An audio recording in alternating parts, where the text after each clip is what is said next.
Optimal minimal. At this altitude, I can run flat out for a half mile before my hands start shaking. Can I answer your personal question? Now would seem an appropriate time. What if I did the opposite? I'm a cybernetic organism, living tissue over a metal endoskeleton.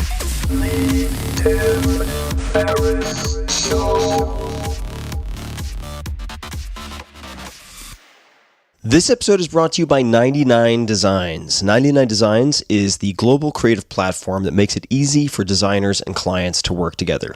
From logos to apps and packaging to books, 99 Designs is the go-to design resource for any budget. I've used 99 Designs for many, many years now. I've used them for book covers, for instance, mock-ups for the 4-Hour Body, which went on to become a #1 New York Times bestseller, illustrations for my multi-volume The Tao of Seneca, and other graphic design projects. And I've been really impressed by the quality of their designers and the designs that I've ended up using. Most recently, I used 99 Designs to update the illustrations and layouts of my 5 morning rituals ebook. This covers my most consistent morning routines and rituals. And I offer that as an incentive for people to sign up for my newsletter. So this is a PDF bonus that acts as a carrot to increase the number of email subscribers. The illustrations inside are gorgeous, and I loved working with the designer who we selected for the project. So you can check it out. Take a look at that at 99designs.com/Tim. That's the number 99designs.com/Tim. And you can see exactly what I'm talking about with a real world example of what has come out of working with them. 99 Designs Designer Search Tool connects you directly with one designer based on design category or industry specialization, style, skill level, availability, and more. So you can really check all the boxes that you need and see who matches up. Or you can start a contest. And that means you invite the entire community to take a shot at your project. Then you pick your favorite. Right now, you guys, my listeners that is, can receive a free $99 upgrade on your first design contest. So check it out. To see what it looks like to get your first free upgrade, please visit 99designs.com/Tim and click on the link in the landing page. So again, check it out, 99designs.com/Tim.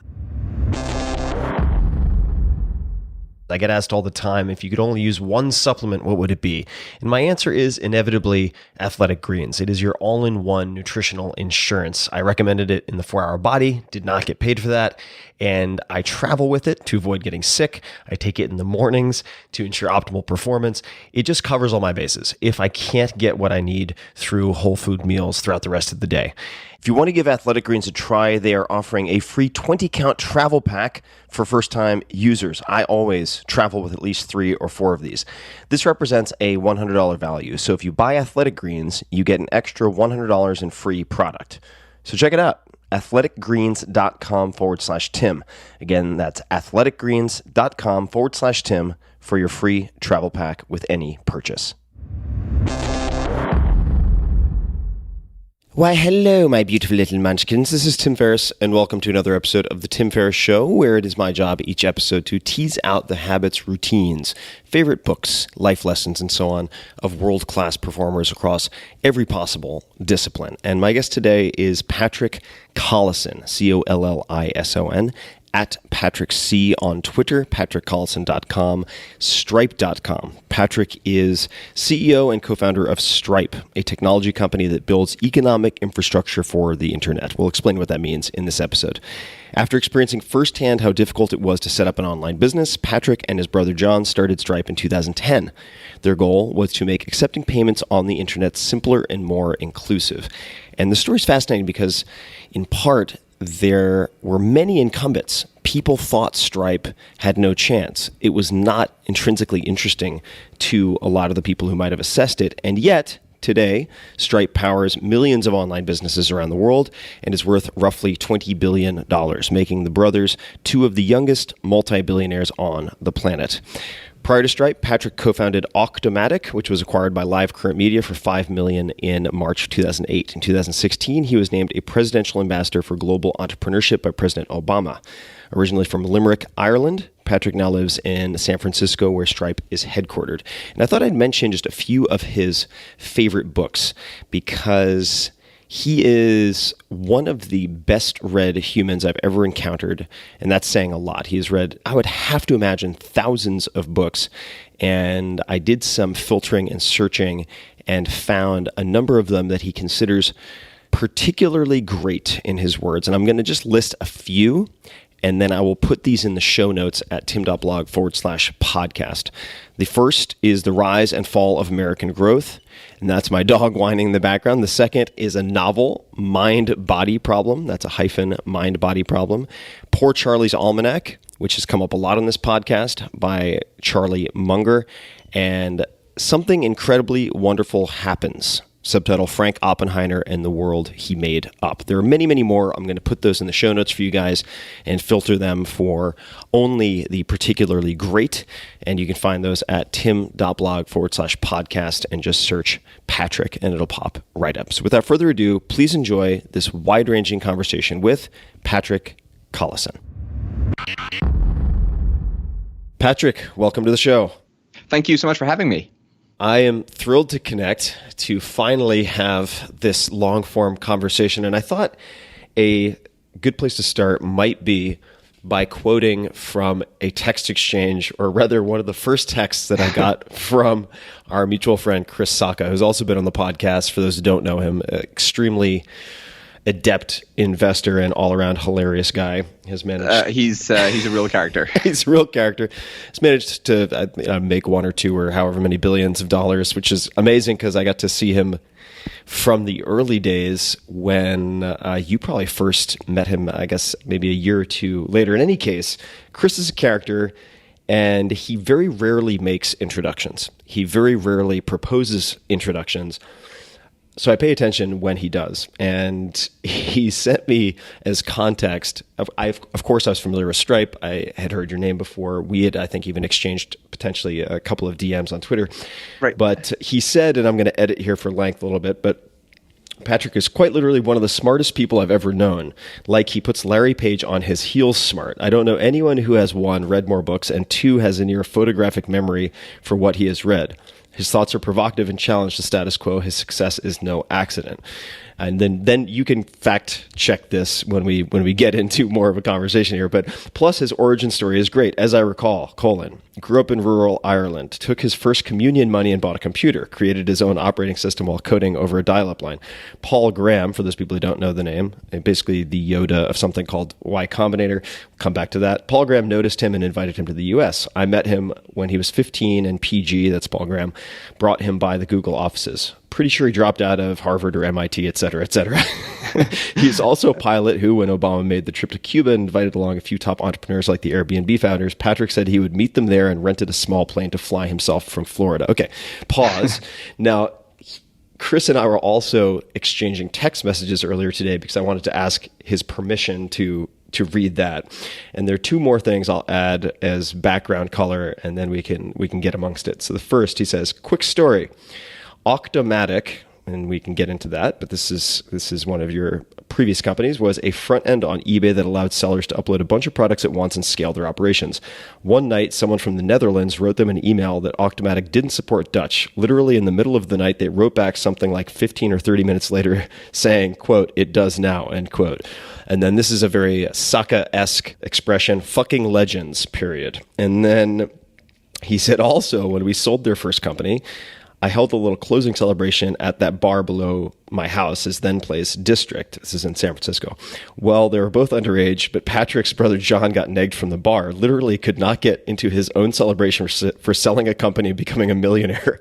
I will never forget that moment. It crystallized, quote, "What's happening out here is different. There's no hierarchy predicated on seniority. Smart young people who bust their asses don't have to, quote, work their way up," end quote. So that is all by means of introduction. Yeah, I think we should probably just end the podcast right now, because I don't think there's any possible way that any human alive today or who's ever existed in human history could possibly live up to that. Yeah, I was going to say no pressure, nothing to live up to now. But I think we can start with very comfortable ground, and that is books. Let's talk about books. You have many books. I want to say 600 or more in the recommended reading section on your website. Maybe I'm getting it wrong. Maybe it's been changed. And you've categorized them. You have some in above average. You have others as labeled particularly great. And those range, this is from quoting from a Wired article in the UK, but they range from imperialism to engineering, democracy, on and on and on. What makes a book particularly great, and which of those do you end up recommending the most or gifting the most to other people? I think, well, I find personally actually that it really matters a lot sort of when I read a book and sort of the frame of mind that I'm in at the time, sort of when I stumble across it. And often I'll kind of start a book, at some point and maybe revisit it sort of months or in some cases even years later and find that it has kind of a completely sort of, renewed resonance or significance or something. And so I think there's kind of Chris and Mark Andreessen and others talk about this idea, and of course, many people at this point talk about sort of product market fit and founder market fit. I think with books, there's really something around sort of reader book fit and the kind of particulars of that moment. And so, just by way of example, I've been thinking a whole lot of late about sort of the importance of kind of cultural capital and how it is that people choose what to do and to aspire to and focus on and try to make happen in the world, and the degree to which they're willing to take risks, and the importance of visions and the importance of mentors and people to look up to and all that. Anyway, and kind of specifically the idea that, perhaps in the maybe first half of the 20th century, or maybe the first 2/3 of the 20th century, there were kind of lots of examples of that. And perhaps, I'm not sure whether this is the case or not, but maybe perhaps there are fewer of those today. Anyway, thinking about this of late, and of course, I'm not the first to kind of point this out or raise this as an issue, but I stumbled upon just a couple of days ago a book published by, I'm probably going to get the name wrong, but there's a center at ASU. It's like the Center for Science and Possibility or something like that. I'm pretty sure I'm getting that name wrong, but it's along those lines. And they actually published a book of science fiction written by, I guess a whole host of authors with a foreword from Neil Stephenson, about exactly this idea, the importance of optimistic visions and kind of science fiction as sort of flagging points on the horizon that might be interesting directions to sort of try to paddle towards. So anyway, I think that for books, this kind of matching of kind of your mindset and kind of what's important to you at the particular moment with the kind of content itself sort of really matters. I think a corollary of that is that it's actually valuable to sort of I at least find it useful to sort of to buy a lot of books that sort of seem interesting and high quality, but before I'm necessarily ready to read them at that moment, and maybe I'll kind of read the beginning or a couple chapters or something, but not really kind of commit to finishing it. And but I'll leave it out around the house, there's books on the bookshelves, there's books on the kitchen table, there's books beside the couch, there's books in my bedroom, there's usually books on my bed, and so on. It's kind of in your mental landscape, and I often find, I guess, that kind of 6 months later or 18 months later, something happens, something you're reminded of something, and you realize, oh man, I really should get back to whatever book it is. I was just going to say, if it's helpful, I was going to ask about the Dream Machine.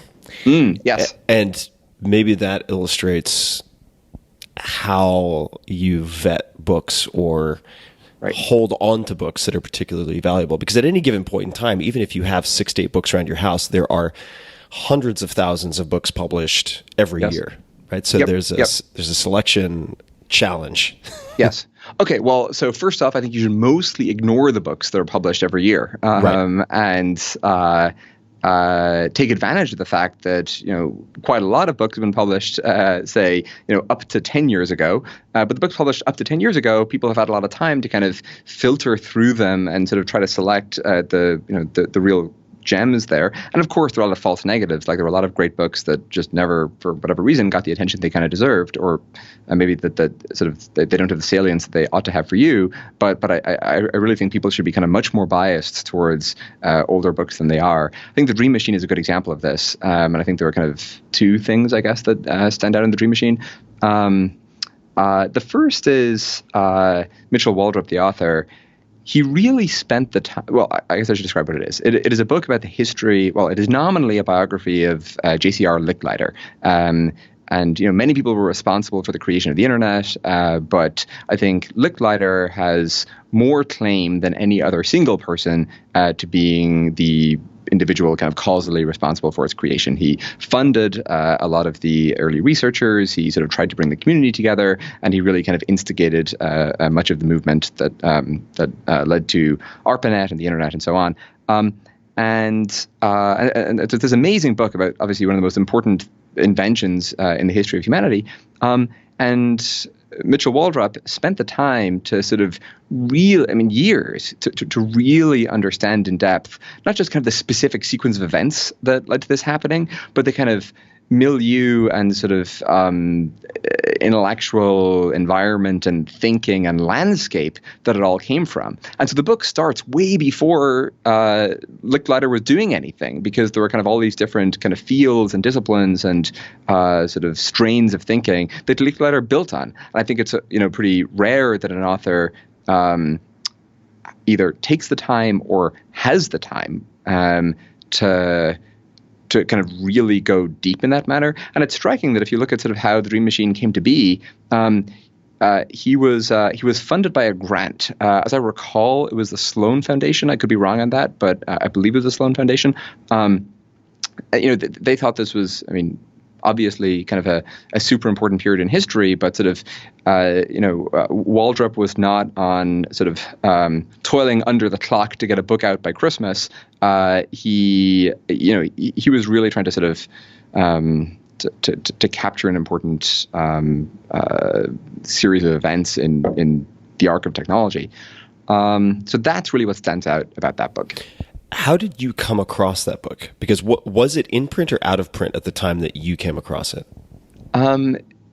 It was out of print. There were a couple of copies on Amazon, and after I finished it, I was so excited about it that I went and bought a whole bunch of them to give away to people at Stripe, to give away to my friends, and fairly quickly we exhausted Amazon's pretty limited supply. I think I first heard about it from, I think, some combination of Brett Victor and Alan Kay. Alan Kay, many of your listeners will already know about. For anyone who doesn't, he was a researcher who's kind of best known for working at Xerox PARC, which is this amazing industrial research lab that was kind of played a sort of formative role in the creation of the GUI, the graphical computer interface, and Ethernet, the kind of one of the main networking technologies, and object-oriented programming, which is kind of the main programming paradigm that's used today. And so they were just like really critical in kind of the history of what we consider modern technology, modern software. Anyway, Alan Kay worked there and was one of the kind of leading researchers there. And then Brett Victor is one of the most interesting kind of researchers, software creatives working today.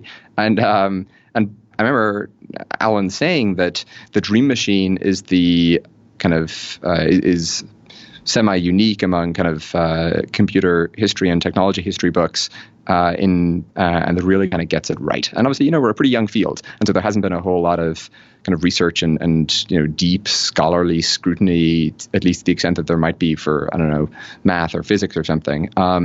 But this book really stood out. And, the technology industry is not an industry that sort of spends a lot of time looking to its past in a way that I think is really both a strength and a weakness in that, people are always trying ideas that have failed kind of tons of times before, and they're kind of oblivious to the fact they've failed tons of times before. And that really is kind of a good thing, because sometimes the fact that it has failed 5 times before does not mean that it's going to fail a 6th time, but it can, of course, also in some ways be a weakness where we don't kind of build on ideas that precede us. Alan Kay's line about this is computer science is a kind of pop culture where it's sort of this kind of Brownian motion rather than kind of really building layer by layer. And so anyway, in that broader culture, I think the Dream Machine is kind of an outlier. And you mentioned Alan. I will just mention a quote that perhaps people have heard, which is often misattributed, but it is, I think, correctly attributed to Alan, which is the best way to predict the future is to invent it.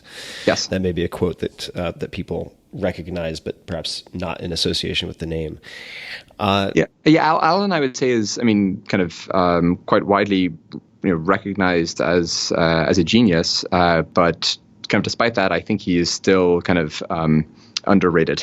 I think he will be even more highly regarded in 50 years or in 100 years than he is today. You're a young guy. What is your age currently? I'm 30. 30. Wow. Time to order a walker on Amazon Prime. You are a student of history. You mentioned something in relation to assessing books that has popped up in my homework, or I should say research rather, for this conversation. And that is that perhaps one shouldn't overweight with a recency bias the books published in the last year. Right? You should give books a chance to fail or persist in a sense.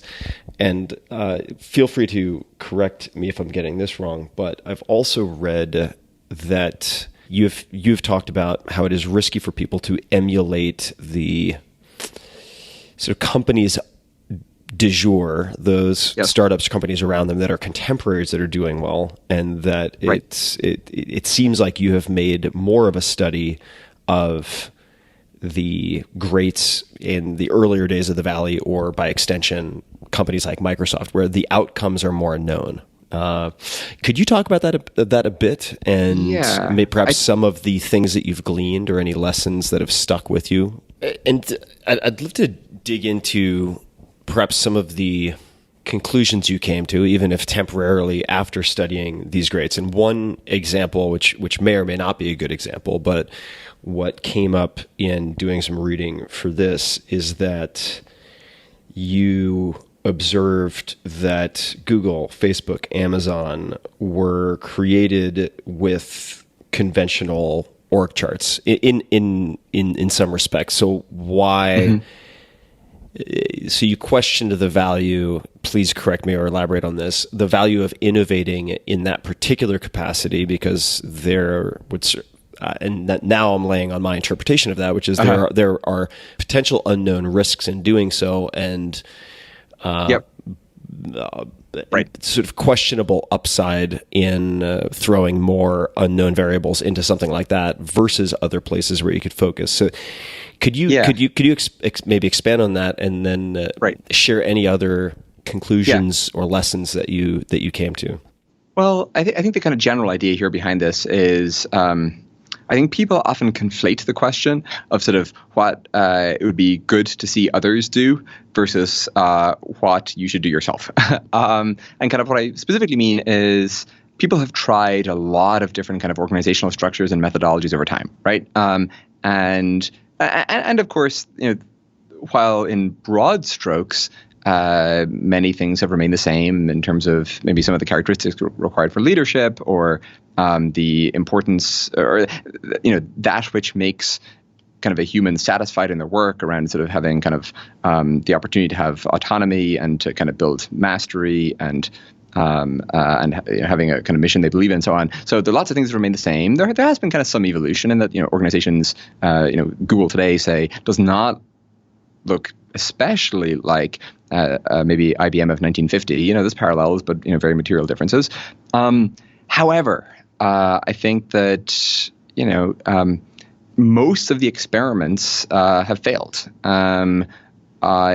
Most efforts to do something that's kind of substantially different to the kind of best practice of the day, most of those efforts fail. And so I think when you're designing a particular organization, doing something that like truly might kill it is just like a pretty risky thing to do. And evidently, the way Google, Facebook, Microsoft, and others are organized, Amazon, what have you, I'm certain it's not perfect. I'm certain that not only can you do better, but you can do substantially better.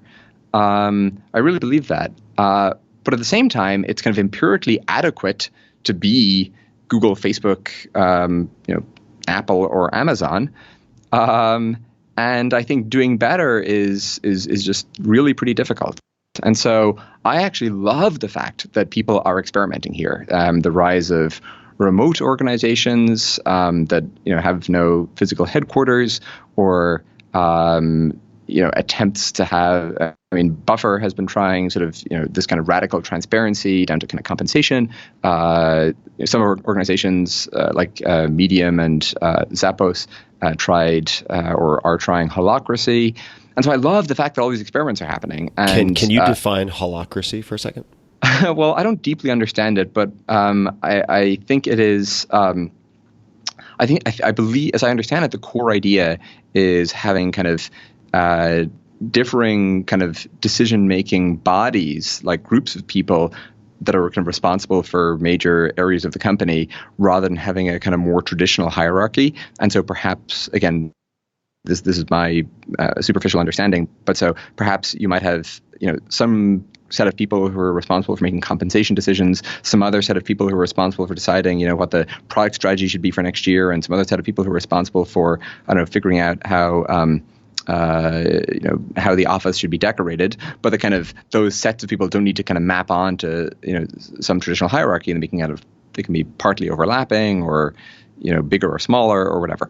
And that's when one describes that, I don't think that's a priori a ludicrous idea. Maybe that'll work.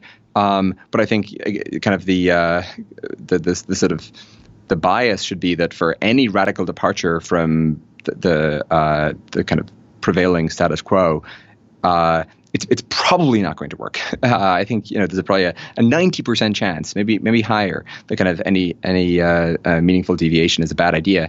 And so, again, to kind of return to what I was sort of getting at the beginning, I think we should celebrate the fact that all these experiments are happening, and should really cheer them on, and should really hope that they succeed.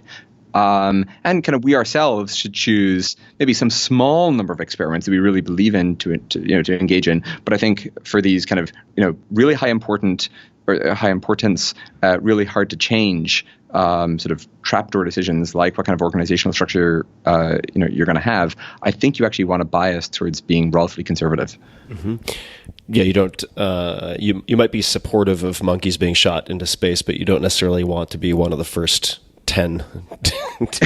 No, that's exactly right. But I really think, like, one of the strangest things to me in the world, as I look out, is that people kind of don't celebrate this experimentation enough. Sort of, like, if it doesn't seem to them like the right thing to do, they get kind of offended by it, or it seems to there's some kind of emotional response to it. Whereas I think, at least the response I try to kind of cultivate in myself is, I think that's a bad idea. It does not make sense given my model of the world. And I'm delighted it's happening. Like, that's so great. And if it fails, well, that's unfortunate. And if it succeeds, we all get to learn something. That's what's so great about sort of the transmission of knowledge, that if it works in only one particular small instance, everyone gets to benefit from it. That's so cool.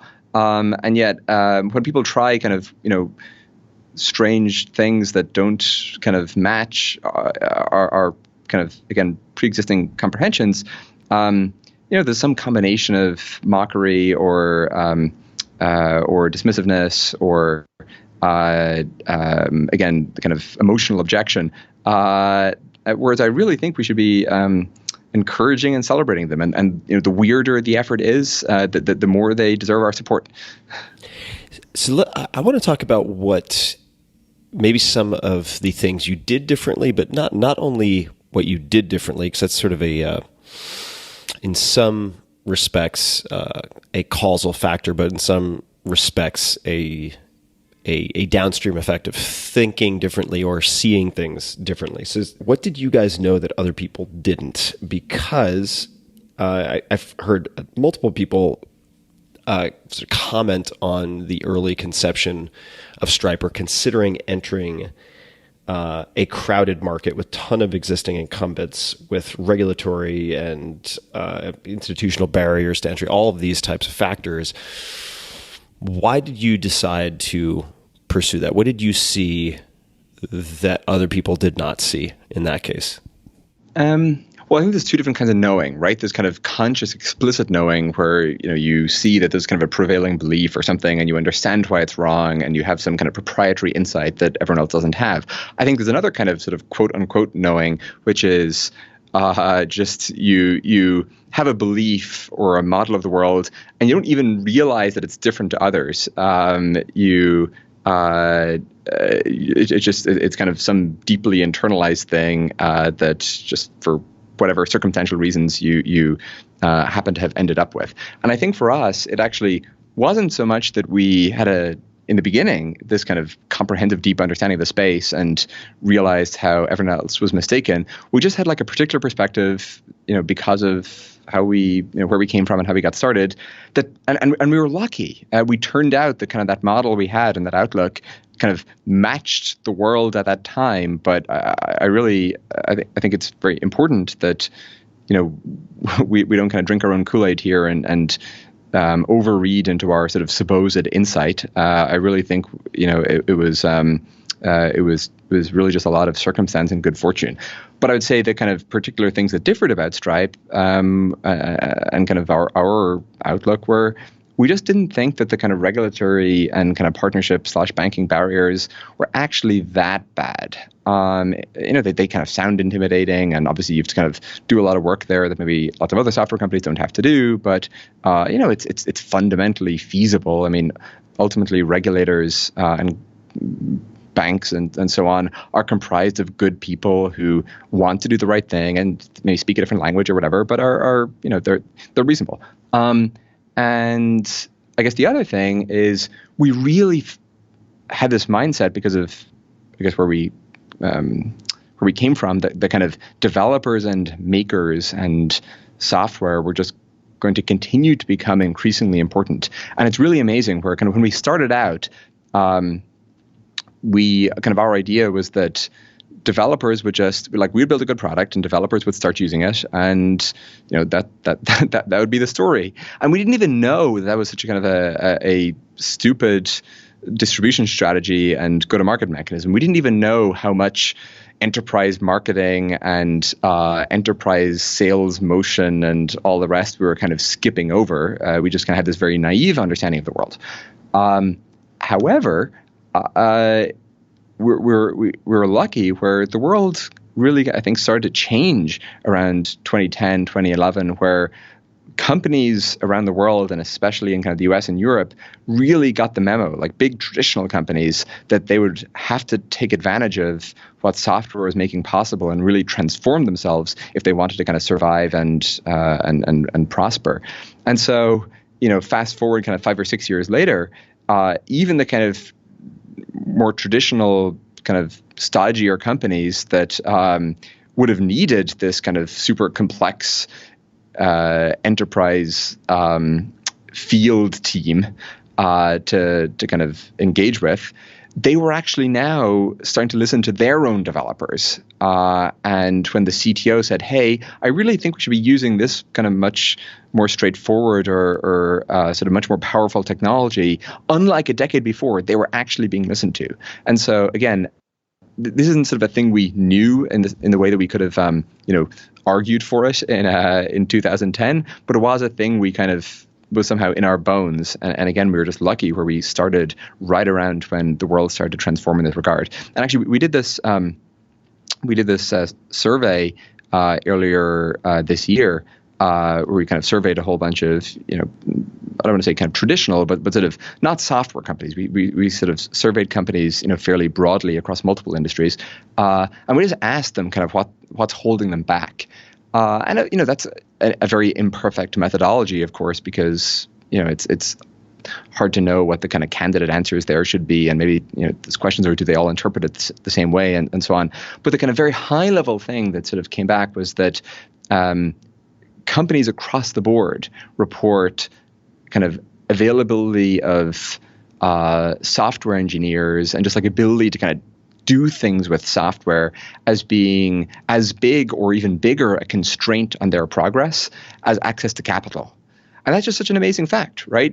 In that sort of, economics for its history basically has been sort of a science of, in some sense, access to and kind of a distribution of capital.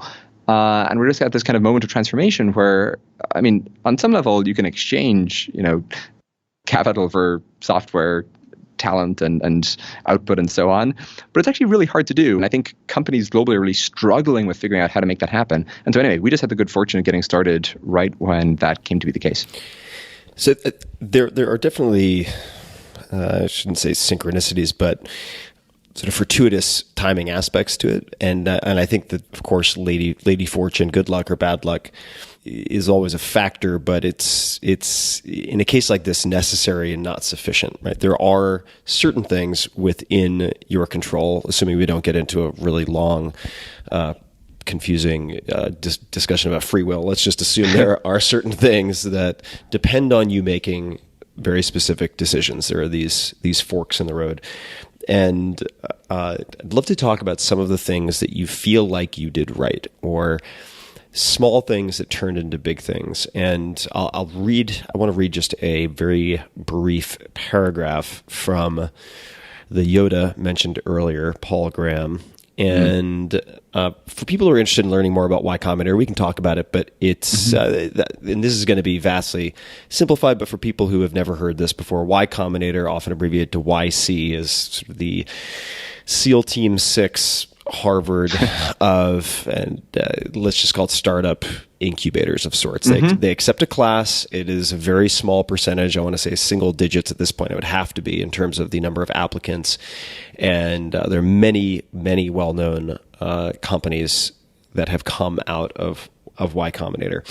And Paul has many fantastic essays online, which people should read. YC is one of the most amazing inventions of the past 20 years. And I think PG's essays are still a gold mine that sort of like Alan Kay, I think are still like, people kind of know they're great, but I think they're sort of even better than people appreciate. Oh, for sure. And a lot, and many of them, I've also read his book. Many of them they are not timely in the best possible sense. They're based on first principles. And an example of that, I always mess up the headline, but I think it's the maker's schedule versus the manager's schedule, something along those lines. People can find it. I'll put it in the show notes. But this particular essay talks a bit about Stripe. And it says, quote, Stripe is one of the most successful startups we funded, and the problem they solved was an urgent one. If anyone would have sat back and waited for users, or could have sat back and waited for users, it was Stripe. But in fact, they're famous within YC for aggressive early user acquisition. Startups building things for other startups have a big pool of potential users in the other companies we funded, and none took better advantage of it than Stripe. At YC, we use the term, quote, Collison installation, end quote, for the technique they invented. More diffident founders ask, will you try our beta? And for people who don't know, that terminology just means effectively a rough draft of a product. Will you try our beta? And if the answer is yes, they say, great, we'll send you a link. But the Collison brothers weren't going to wait. When anyone agreed to try Stripe, they'd say, right then, give me your laptop, and set them up on the spot. Right? So that seems like a small thing, but it doesn't strike me that if that's the beginning of certain types of snowballs and user acquisition, that is a really important, or could be a really important differentiator. So what are some of, feel free to take this in any direction, but some of the other things that you guys got right? And I do remember, even in Silicon Valley, which of course can be an echo chamber of sorts, but there was a lot of talk, even at the periphery of my circles, and I am non-technical, I'm not a developer, about how easy Stripe was to implement, right? 7 lines of code or X number of lines of code, and you're set up. And I'm sure on some level was a very conscious decision, and not only in terms of product, but also in terms of positioning. So can you talk about some of the early decisions that in retrospect were really important? So I think there are two that really jump out to me where, I think they were actually kind of somewhat deliberate. Well, I'll give two and maybe I'll think of more. So one is, we had sort of grown up reading Slashdot, this early kind of tech news website, but it was kind of crowdsourced, and Hacker News, and Twitter, and blogs, and all these kinds of services.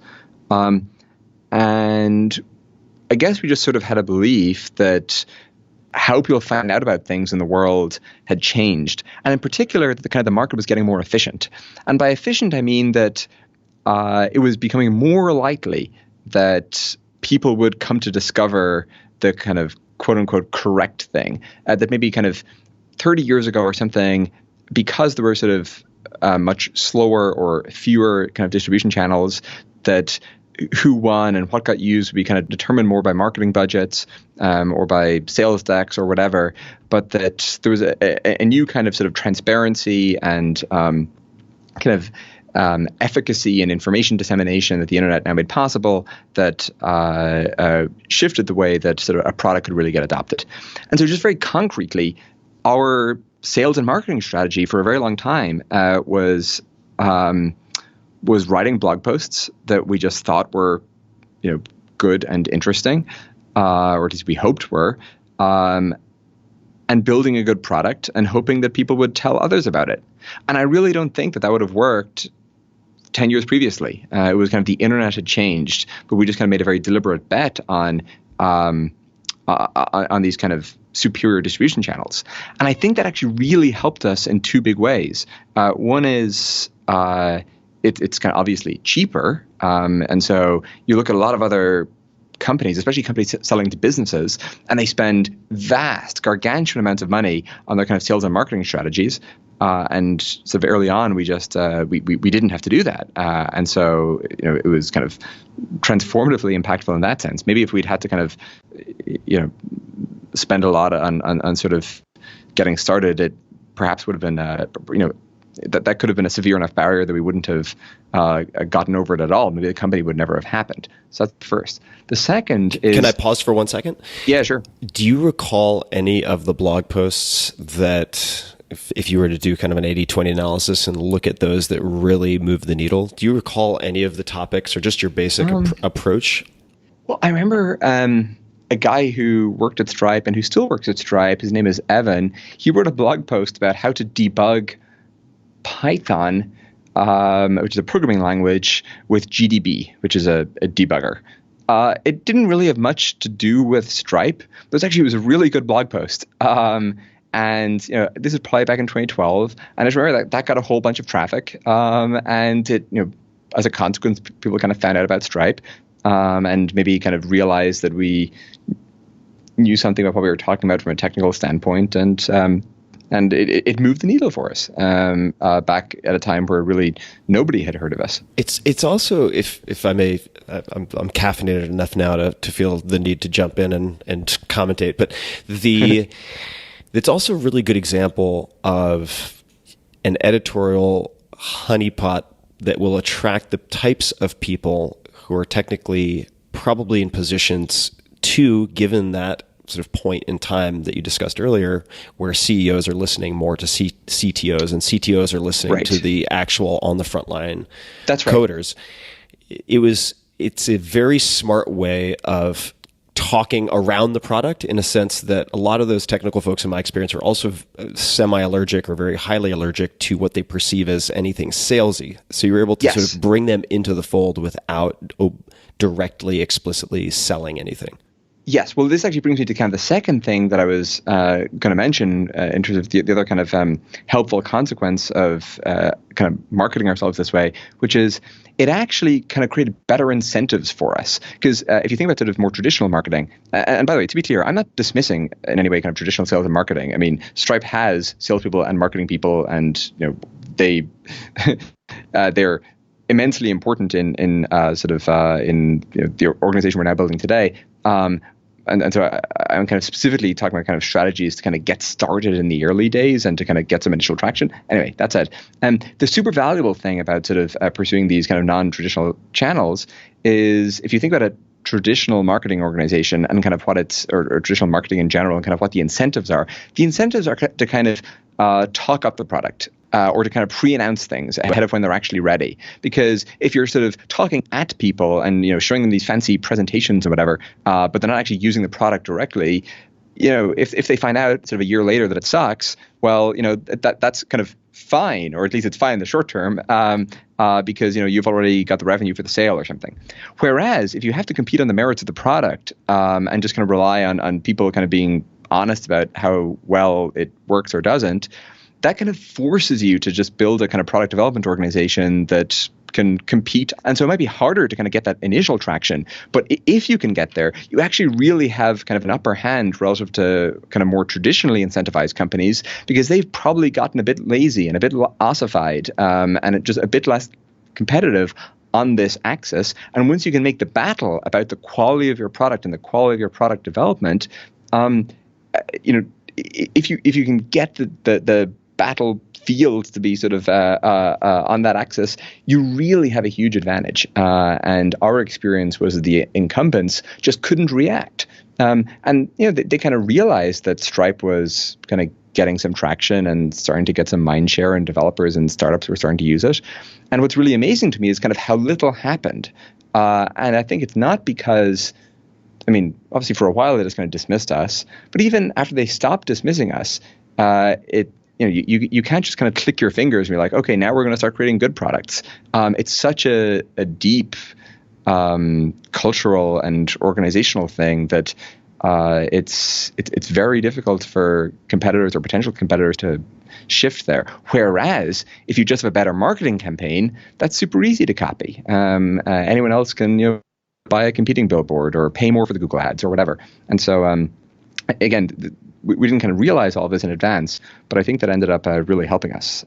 Yeah, I want to underscore something you just mentioned briefly, which is Google ads, right? This is, two things. Number one is that if I look back at the however many, at this point, 70 plus startups in my own investment experience, the vast majority of overperformers focused almost to the exclusion of PR and marketing on product in the early days.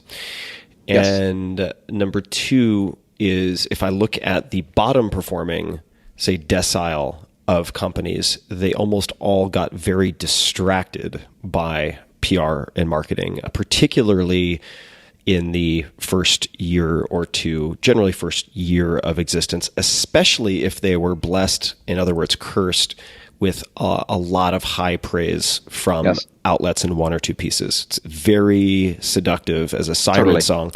Absolutely. And the last thing I wanted to say, just to underscore something you mentioned, which is really important, is if your customer acquisition is predicated on paid acquisition,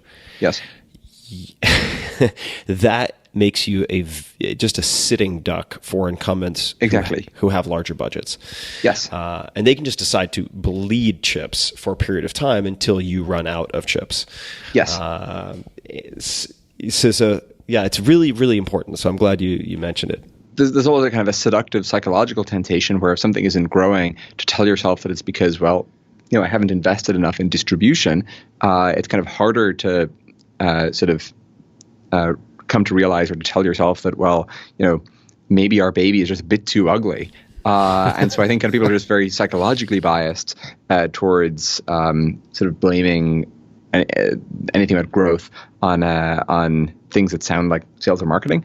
And then kind of related to what you just said, one of the just really strange facts about the world, and I don't kind of fully understand why this is the case, is how hard it is for organizations to build good software. And I know that sounds strange in that, lots of organizations build some software, but it is just really weird, right? If you think about sort of what a really good website or iOS application or whatever kind of is and feels like, it's really strange.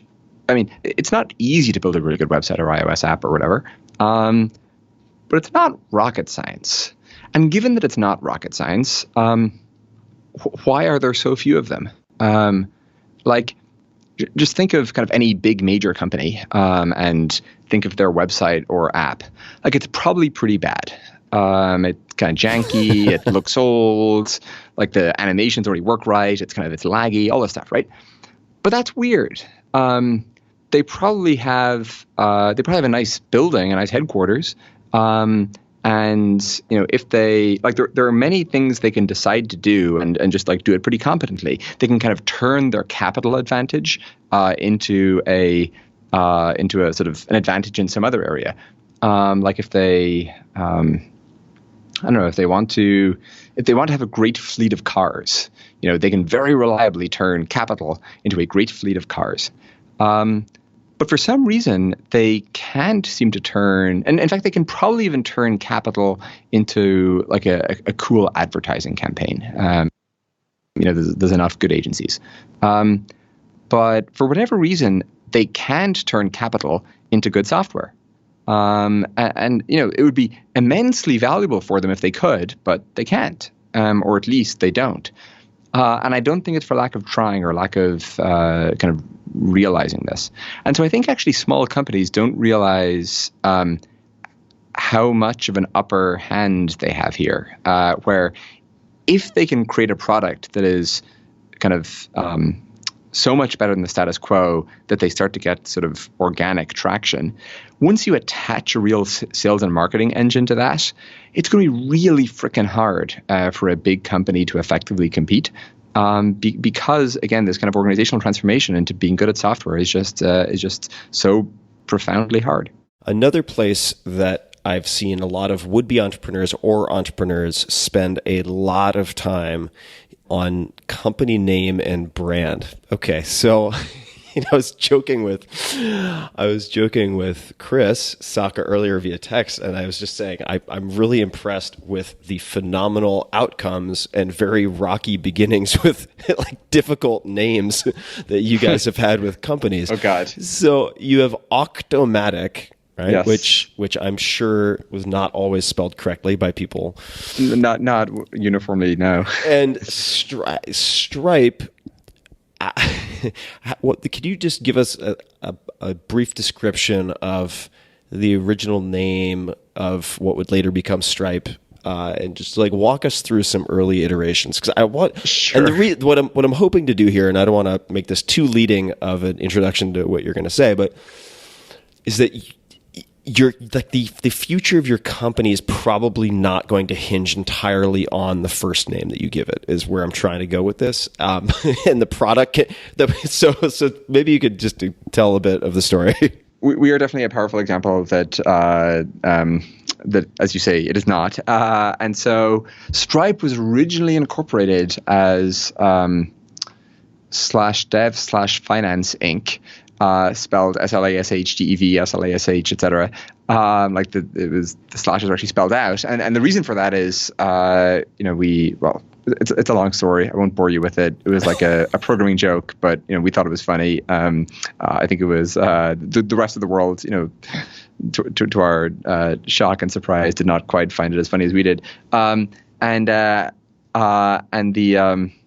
The first name of the product was /dev/payments, because we sort of wanted a slightly broader company name than product name, and extremely confusingly, while the company had all this SLASH stuff spelled out, the product was just devpayments.com, and so kind of the naming schemas didn't even really match, and so we would have these meetings and we describe what we do, and we were already fighting an uphill battle here. I mean, we were, as John says, three squirrels in a trench coat, sort of trying to masquerade as a real thing, and evading all these questions about, where exactly is your headquarters, and how do we not say our bedroom in a way that's not a lie, how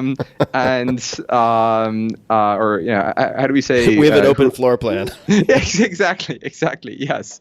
We really embrace remote work. So we were already fighting a bit of an uphill battle.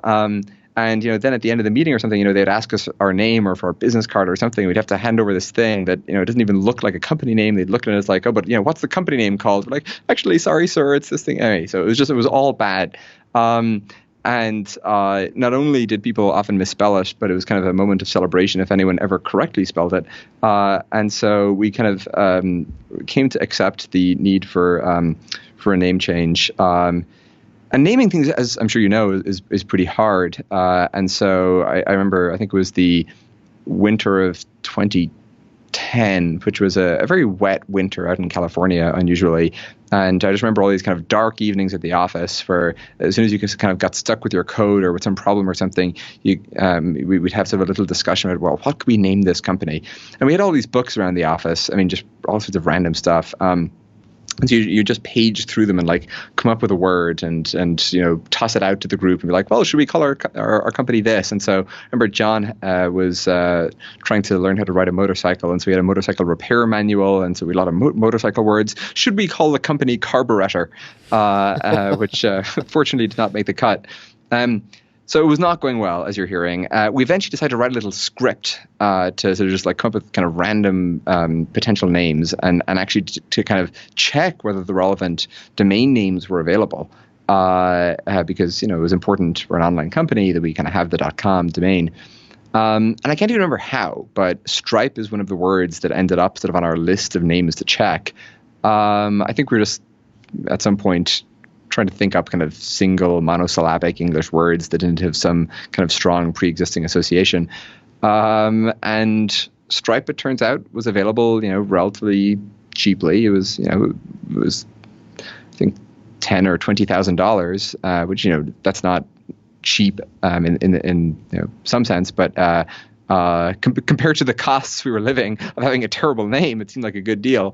What year was this? This was like 2010. So that's astonishing to me. That's actually, I mean, for a dictionary word that is a noun that recognizable, that's astonishing. Did you negotiate or have someone negotiate on your behalf, or was that the opening offer they made to sell? Honestly, I'd have to go back to check the details. But there wasn't a big lengthy negotiation. There was maybe a little bit of back and forth. Yeah, no, we really lucked out. I mean, what helped us, of course, is we weren't wedded to any of these names, right? If the guy had said, it's $200,000, well, that would have been exactly 2 seconds of thought, and we'd have moved on to something else. And, undercarburetor.co.uk. Exactly. So it really helped that we were happy to entertain anything at all. And the last thing worth mentioning there is, we bought the domain and started to rename all of our code and the website and everything. And then one day in early January, we kind of flipped the switch and everything became Stripe. But we somehow on the checklist of all the things to change and do, we'd neglected to add an entry for tell our customers. And so people woke up in the morning to go to devpayments.com and check their sales and whatever, and they get redirected to stripe.com. And so we got a lot of sort of confused customers being like, are you guys hacked? Have you been phished? What's going on here? Fortunately, back in January 2011, we had very few customers. And so when I say we got these emails from customers, I mean probably all 5 of our customers emailed us. So it was not a huge customer support burden. What I do want to talk about perhaps some inflection points for the company. Since you certainly have more than 5 customers now. I mean, you have, 80% of American adults have purchased something from a business powered by Stripe. Now, I know that doesn't mean that there are 80% of American adults are Stripe customers per se. Yeah, but that's right. You now have millions of businesses in 130 plus countries. So something happened between those 2 points in time. Yes. But so it'd be easy to talk about a lot of the highlights, a lot of the inflection points, and we will do that. But lest this appear like it has been home run after home run every time you've stepped up to bat, what I'd love to talk about, if you're willing, are some of the harder periods, maybe near-death experiences, moments of doubt, and to make it as personal as possible, right? So not necessarily in abstract about the company going through a tough time, but periods when you have struggled, and to give us one or two examples of that, and then how you kind of found your way out of that period would be, I think, certainly of interest to me, and hopefully would help humanize the otherwise seemingly superhuman Patrick Collison. This could also be a personal period. Could have been high school, college, a difficult family situation. Could be anything. I'll give kind of the Stripe version, the personal version. So kind of with those caveats on the Stripe side, just the thing that I think is kind of important to communicate is, despite things having been relatively smooth in that macro sense, it often is just extremely hard. And I remember sort of early on after one particular meeting back in, 2011, 2012, like just after the meeting, the API broke. And so, the API application programming interface, could you just explain what that is? The core Stripe payments engine broke. And so our customers just couldn't get paid, and couldn't accept payments from their customers. And, we didn't have many customers back then. Maybe there were 100 or something. But that was still 100 businesses. It felt like a huge deal. And we fixed it. It was only down for me 30 minutes or something, but I remember feeling kind of really bad about that. And then I just remember it wasn't like there was something kind of particularly special about that day, but I remember just kind of, I guess, reflecting on the sort of enormity of the challenges that, we would face in the future, and all the work we still had to do, and all the stuff that was still broken, and all the people we had to hire, and all the customers we'd have to convince to use us that, we had not yet convinced. And it was just kind of this moment of vertigo. I just remember being kind of immensely dispirited, and kind of talking to John about, well, is there really actually any point doing this? And again, what's kind of important to me about that moment is not that kind of things were actually all that bad, but kind of the opposite. Objectively, they were fine. That day wasn't really much worse than the previous day. But I think there's this kind of inevitable thing when you're creating something where, on the one hand, you have to be kind of very optimistic, because if you weren't optimistic, you wouldn't bother doing it, especially in the face of such hardship and uncertainty. You also have to be very pessimistic, because there are tons of problems, and you have to be kind of very kind of tuned to spotting them so you can go fix them. And so you kind of exist in this kind of superposition, this juxtaposition of kind of pessimism and optimism, and you're kind of an extreme on both axes. And that's just like a weird psychological state. And to remain in it, as you must, for kind of many years is just not normal. And you're always sort of necessarily over extrapolating from limited data, because again, you kind of should be, in that, like, one particular customer decides not to use you, or one particular person leaves the company, or, just like some small thing happens. But you kind of have to be really asking yourself, well, is this a trend? Has something changed? Is something systemically broken? Whatever. And because you're kind of always extrapolating from these bad things, while maintaining this kind of long-term optimism, I think that is just a recipe for real, psychological, hardship. And I don't want to overstate it in that, the kind of, there's all the obvious sort of, acknowledgments about, we're immensely lucky, among the luckiest people in history, to have, food and shelter and health and all these things. But humans hedonically, the hedonic treadmill is very powerful, and we rapidly adapt to kind of take all those for granted. And so the fact that maybe in the scheme of things we should feel very grateful and lucky, and you can kind of, tell yourself this narrative to try to keep things in perspective, the reality is that it is just kind of pretty pummeling on an ongoing basis, even for Stripe, which perhaps from the outside might look like this kind of really neat little story. There have been kind of many such moments where it just seems hard. Now, what did the conversation look like with John that day? Do you recall any of the specifics? I mean, was it more commiseration so you could get out of your system? Were you actually talking to him to determine if you should proceed or not? What did that look like? it was more the former, like more this just sort of general dejection. We didn't seriously think about stopping. I think both of us are. It's less that I think we're both really determined, and more I think we're just stubborn. And so the idea of stopping just it didn't seem like I guess it didn't feel like an option for us. I don't know. Determination sounds glamorous to me, and I'm not sure we have that, but I think we're just dogged.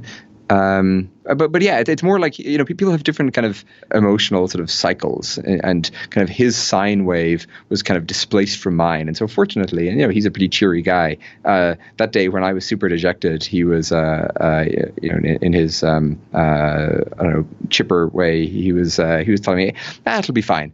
You give it another 24 hours or something, and the world looks a bit different.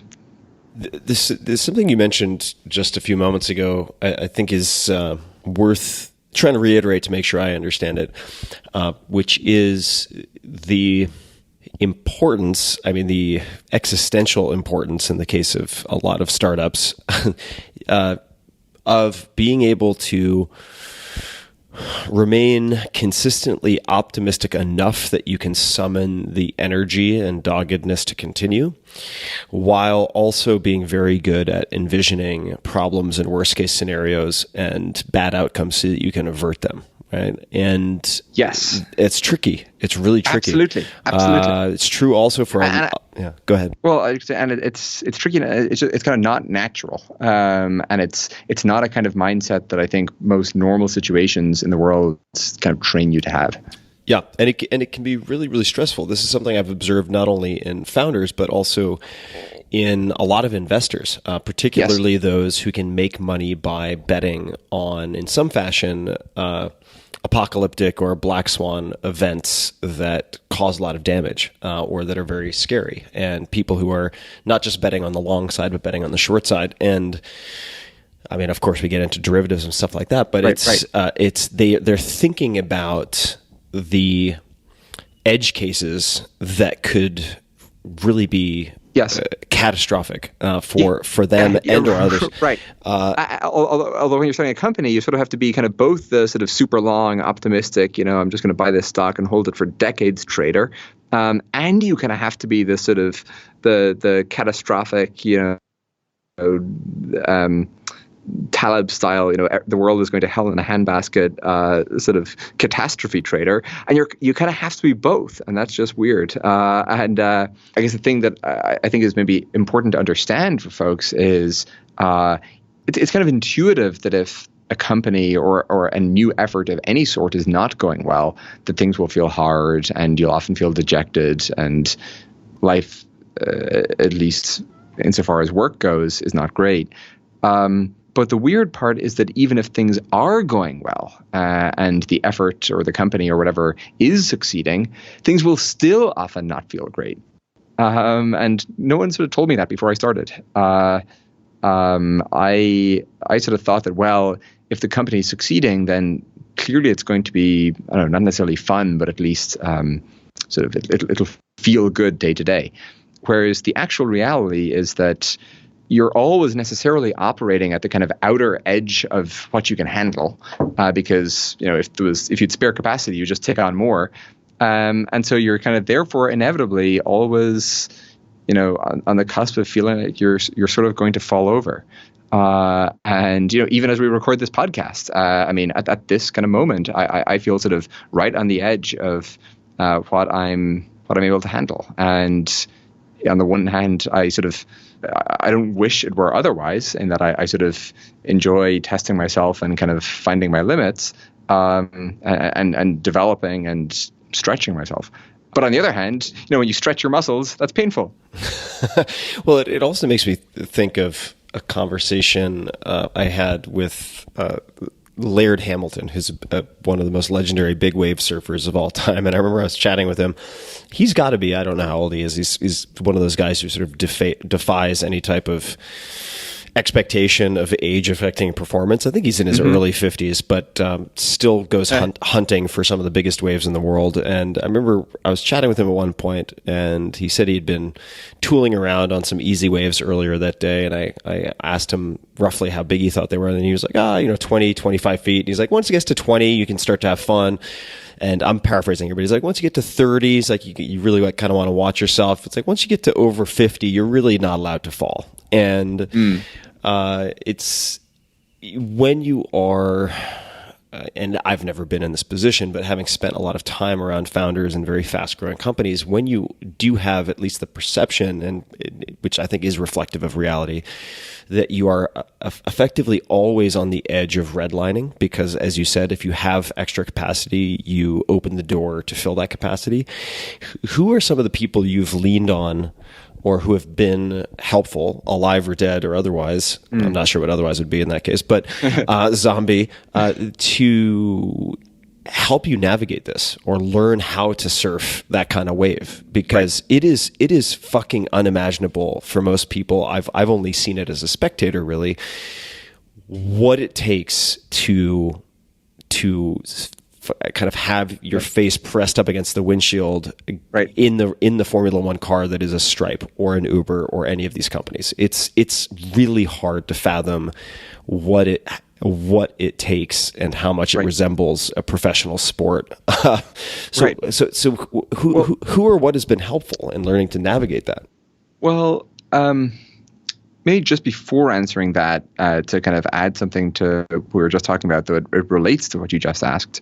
There's a period in my life where I did feel a bit not exactly lost, but it certainly wasn't clear exactly what direction I was going in. And so we sold our first company, and I lived in Vancouver for a while, worked for that company, kind of exploring some other stuff as well. This is the live career media. Exactly, yep. And then I moved to live with my then girlfriend in Zurich. And so I lived in Switzerland for a while. And then I actually went back to college because I dropped out of college pretty early. And when I went to school, I sort of thought, well, maybe I want to become like a physicist or a mathematician or something like that. And, who knows how successful, if at all, I would have been. Maybe I wouldn't even have made the cut, but I kind of had that ambition, aspiration. And I sort of felt that we'd started the company so early and it happened so quickly that I hadn't kind of really fully tested whether that was kind of a good idea or not. And so I went back to college for a second time to kind of do mostly math and physics. And so did that. And then while there, John was also in college at the same time. That's kind of when we went to start Stripe. But if you'd looked at that kind of 2-year period, it was drop out of college, start this company, move to Vancouver, move to this other country, go back to college, then start this other company. And like when we started Stripe, it did not seem very promising. I mean, it seemed like this silly little developer payments thing. And again, it was another 2 years before it even launched. And so maybe that whole kind of 4-year period, I think to many people who knew me or just kind of were around, I'm sure it looked kind of pretty scattered, kind of weirdly planned, maybe misdirected. And they wouldn't be entirely wrong. I mean, I certainly was not kind of pursuing some grand master plan. And I think I was actually really lucky where, from sort of an early age, my parents were very okay with myself and John sort of charting our own course. And, you get these kind of real sort of hothouse environments where there's a lot of pressure to, go to this school, go to this college, pursue this career path, whatever. You really kind of feel like you're on these kind of narrow train tracks. And I would say that our upbringing was kind of the opposite, where really our parents, even when we wanted to make sort of very ostensibly kind of strange and surprising decisions, our parents kind of supported us. And so when I was a 15-year-old and wanted to take a year off school to kind of just like program full time, my parents were supportive of that. Or when I wanted to sort of drop out of school to go take this totally different exam system, my parents were okay with that. And so we kind of had this upbringing where our parents supported us in that way. And when in my kind of teens, early 20s was kind of trying to figure out what the kind of right direction was. I wouldn't say that was kind of a lost period, but it was, again, it was definitely a highly exploratory one.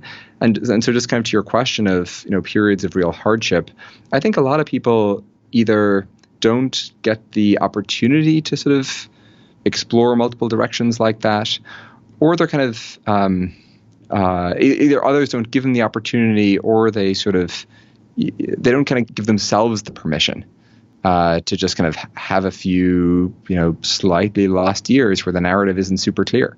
And those periods can be hard because kind of by definition, you're not exactly sure where they're going. And it's very kind of disorienting to not know where you're sailing. And you can and do feel a bit adrift. And so looking back on that, I actually feel like it was kind of really important in kind of giving me confidence and perspective. But at the time, it definitely felt a bit unmoored.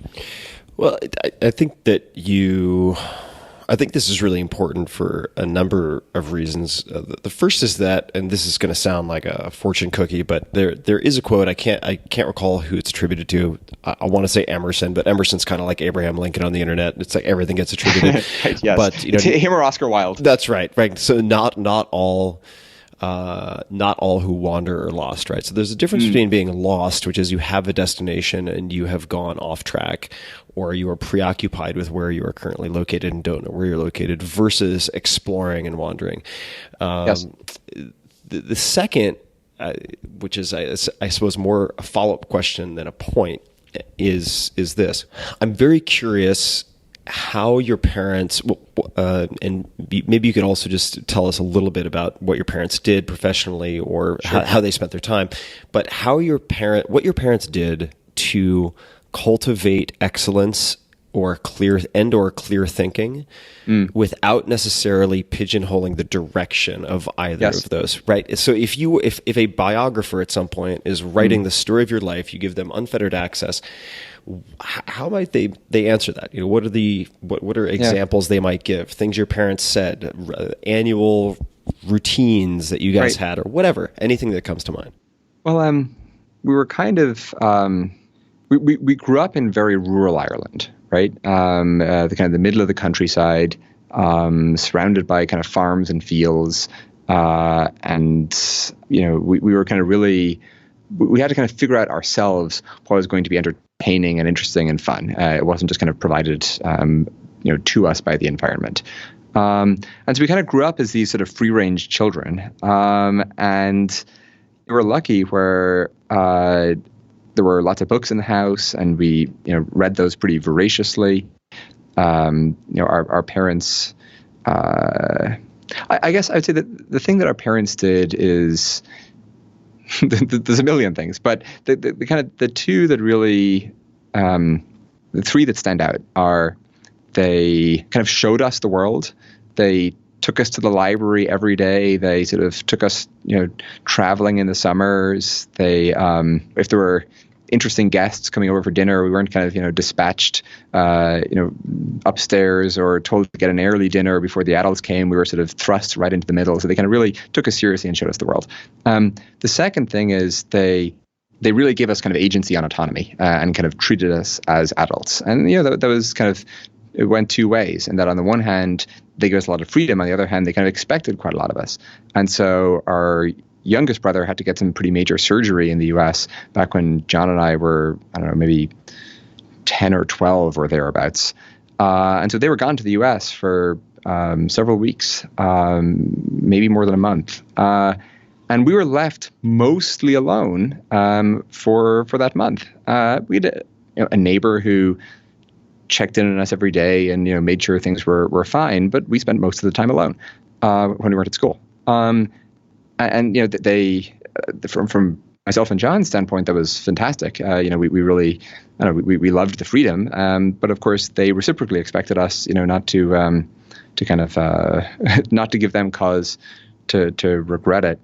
And then the third thing is, whenever we kind of expressed interest in something, they really sort of tried to find opportunities to kind of, when there was a small shoot of interest, they looked for opportunities to water it.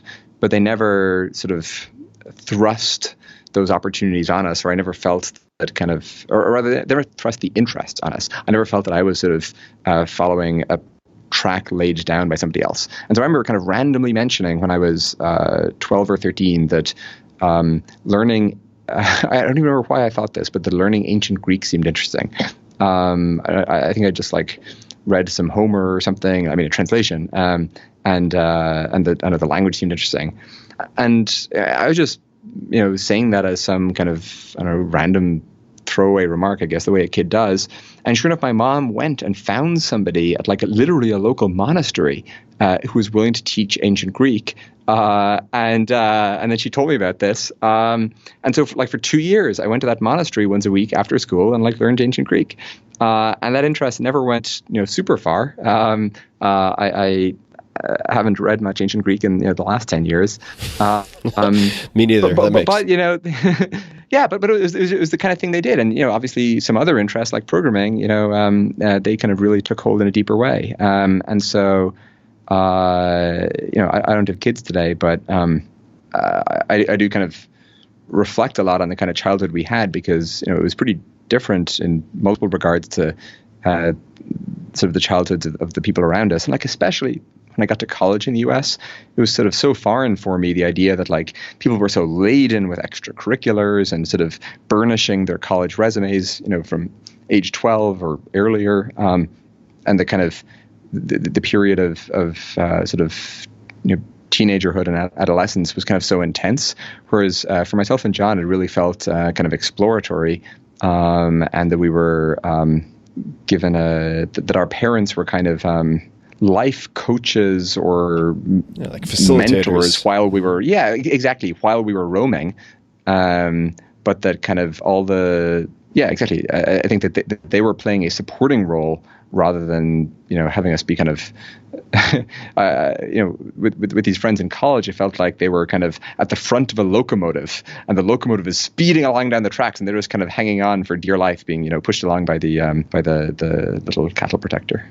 When you had these dinners, this is something that has popped up a few times in conversations with a number of folks on the podcast, that parents had them included in specifically dinner discussions when interesting house guests would come over. That's interesting. I never. Yeah, it's interesting that's a commonality. It's come up a few times, not dozens of times, but enough where it piques my curiosity to dig into it a bit. Would your parents encourage you to ask questions? Would Sure. they? Was there? And actually, just so people can paint a picture in their own minds, what did both of your parents work? One of them, what did they do professionally, or how did they spend their time? Just so we have a little context. Yeah. So both of them worked. Our dad, most of our childhood, ran a small kind of lakeside hotel, 24 bedrooms. And so he was kind of, it was a few miles from our house, and he spent a lot of time there. And of course, for us as kids, it was super exciting. This hotel was like this giant playground as far as we were concerned. I think the staff didn't always appreciate that, but we loved roaming around it and going and sliding around the polished function room floor and all the rest.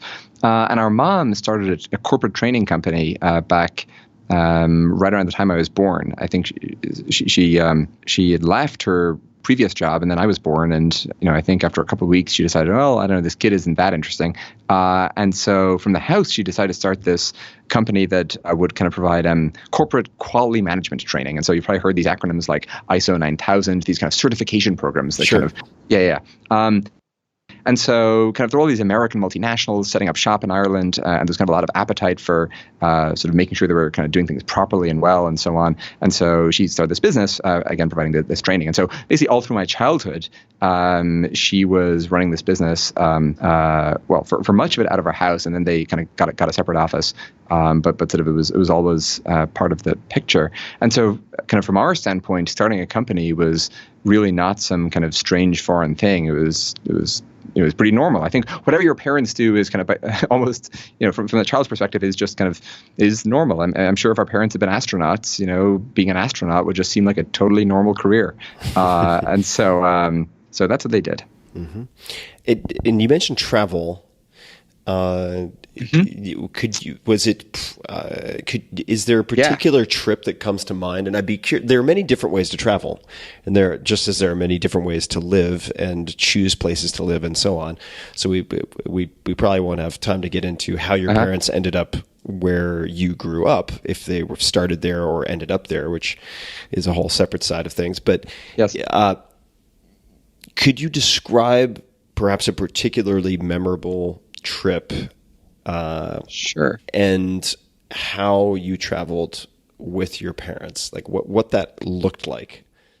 Yeah. So we went almost every summer camping in Europe, and so we'd take the ferry to Europe, which from Ireland obviously isn't that far, and we'd bring some tents or a little caravan, and we'd just go kind of driving around the continent, staying at all these different campgrounds. And Europe turns out to kind of have all these really great, nice campgrounds. Almost every town has one.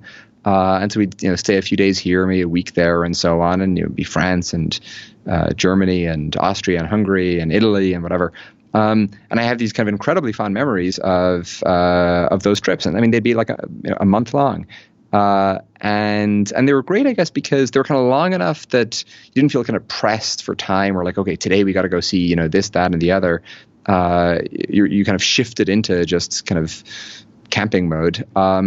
And there were enough changes of scenery and environment that you sort of just got to take a whole lot of different things in. I mean, honestly, the other thing that was great about them is even though, being in Ireland, there wasn't kind of a whole lot of distraction. We were able to just kind of, read a lot or kind of focus on our own things. On these trips, you could focus and read even more. And so honestly, the most kind of vivid memories I have mostly of these trips, it's not sort of going to see the such and such or so and so. It's like particular books that I read. And I mean, I remember, we kind of load up the car and the caravan with just like heaps and heaps of books. And you'd have these long drives, like, 8 hours, 10 hours, and just kind of reading in the car the whole way. As I'm listening to your stories and more about your childhood and so on, a lot of which is brand new to me, I'm simultaneously looking at a page on your website, patrickcollison.com/advice. And this may not apply to everybody in my listenership. I think a lot of them do apply to many different age ranges, but it starts with if you're 10 to 20, these are prime years. So a lot of folks will fall outside of that, but I wanted to touch on a few of these. Sure. And one is, all right, so these two kind of go together, but one is make things, and then there's a line following it.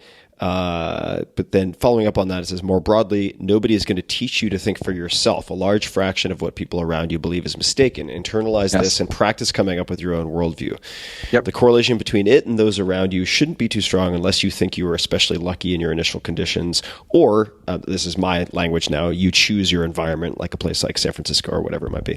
But and I suppose even then, if the correlation is too high, you should be careful. Absolutely. For sure. But my question here is going to be a little meandering, so bear with me. But okay, there are people who seem to not care what other people think and develop their own worldviews because they have a predisposition in that direction, in the sense that you can have a very good basketball player. There are certain skills you can work on to become a better basketball player. But if they say you should try as hard as possible to be tall, it's going to be difficult to change that attribute.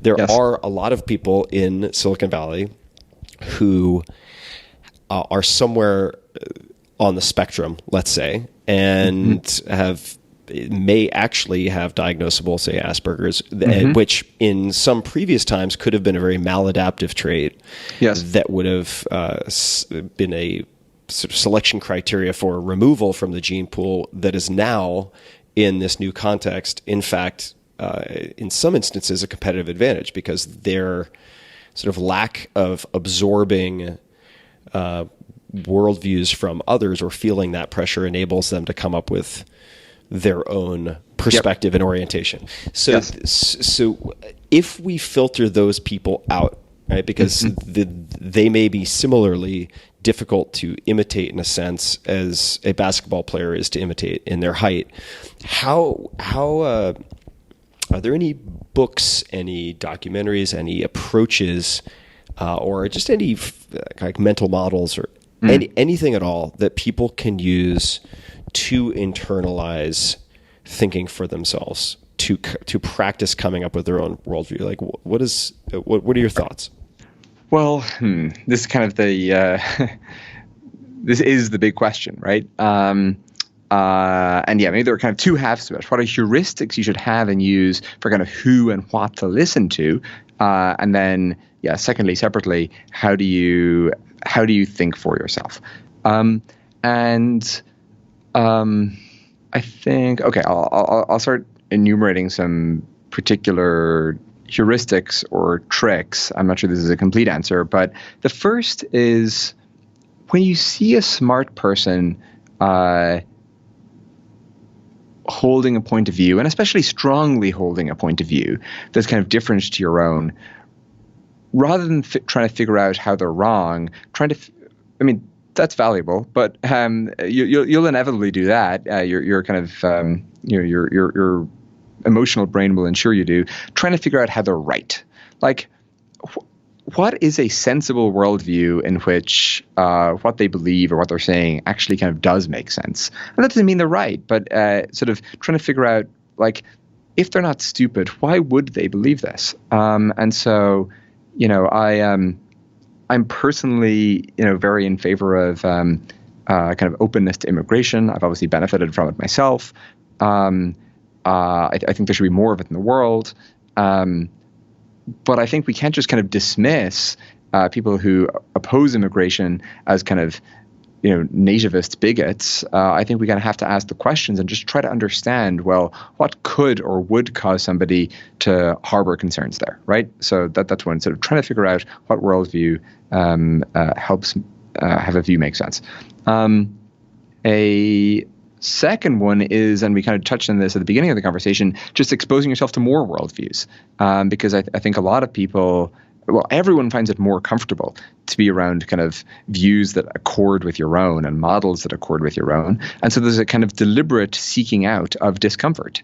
And, I do some of this myself in kind of who I follow on Twitter and what I read and even who I spend time with, sort of trying to make sure that I expose myself to people who have kind of smart, thoughtful, and really pretty different perspectives on important matters. Can you? I have to pause because this just seems too fertile to let go quickly.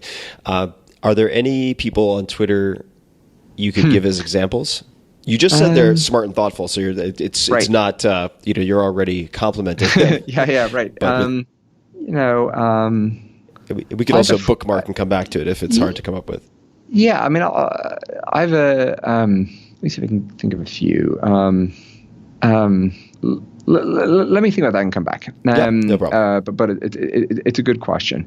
And maybe the other one is the kind of general heuristic or habit here or something is just to not get mad and to not get offended. In that, outrage and offense and anger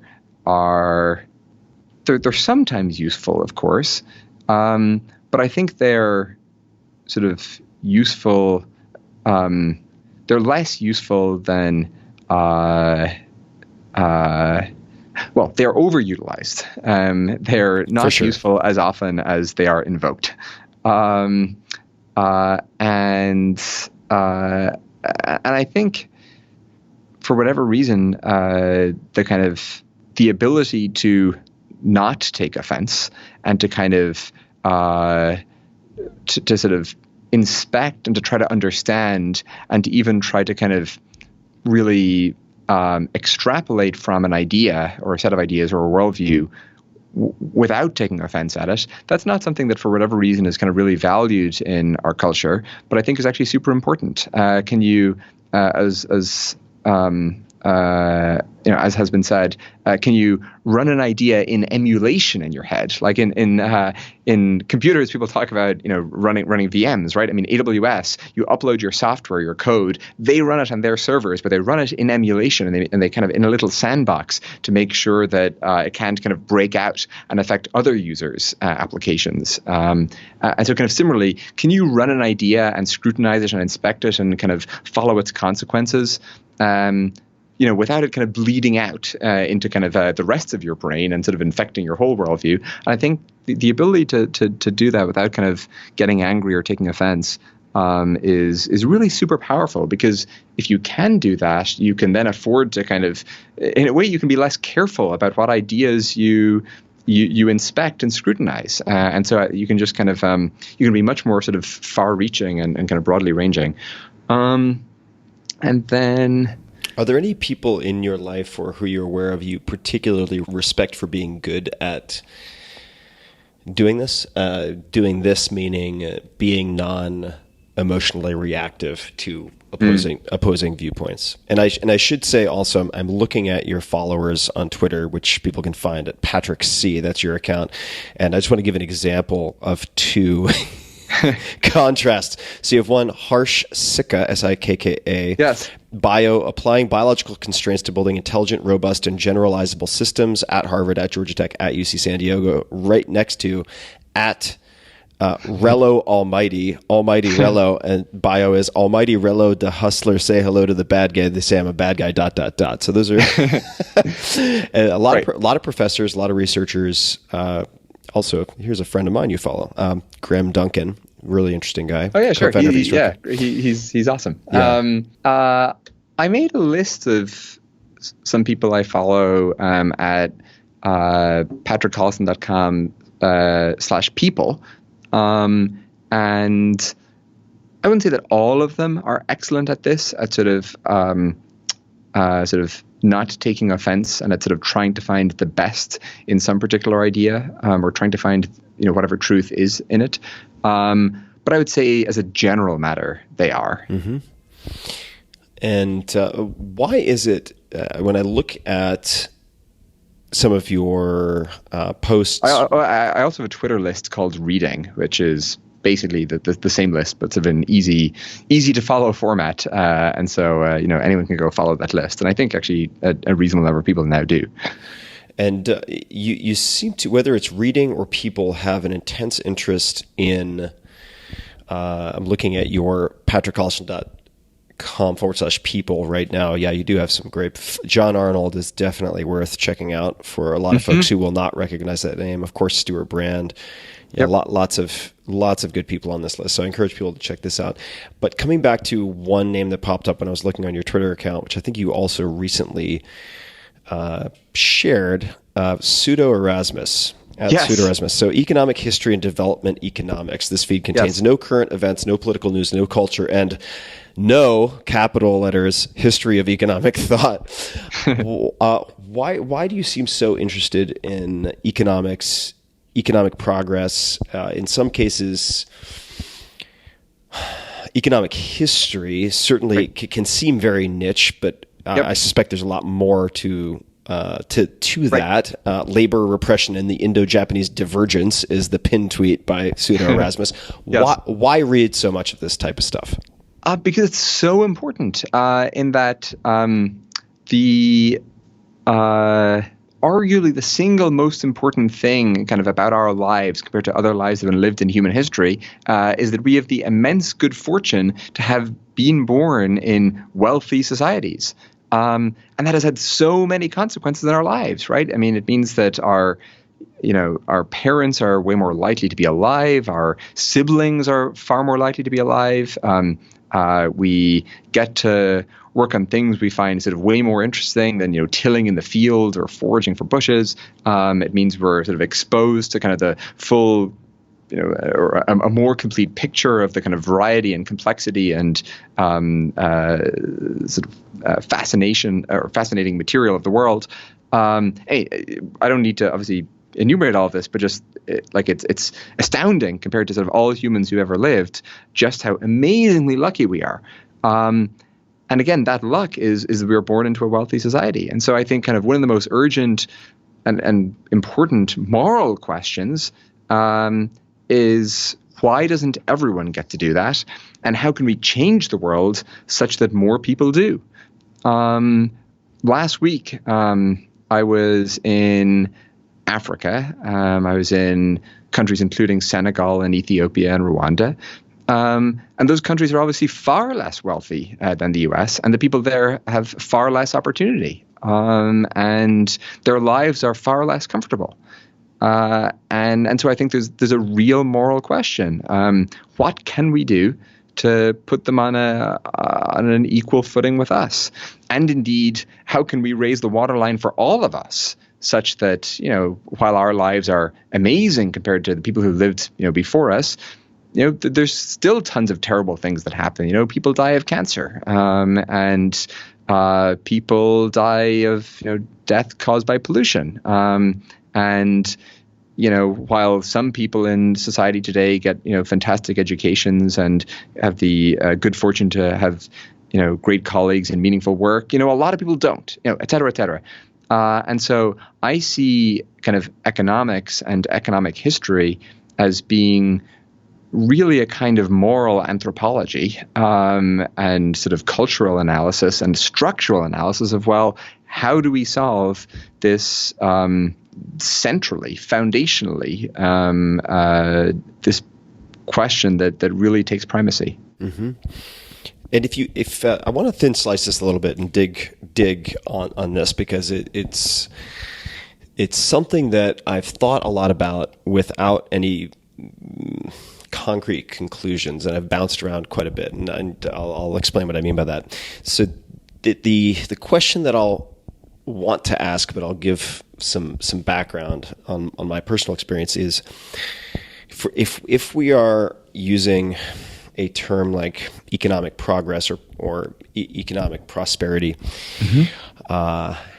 What the component pieces are of that have the greatest benefits and the fewest side effects. And the reason I phrase it that way is I've also spent some time in Africa, not certainly I would doubt in as many countries as you have, but I've spent time in Kenya and spent time mm-hmm. in Ethiopia, and in Ethiopia was mostly in the Tigray region in some very, very poor areas. And yes.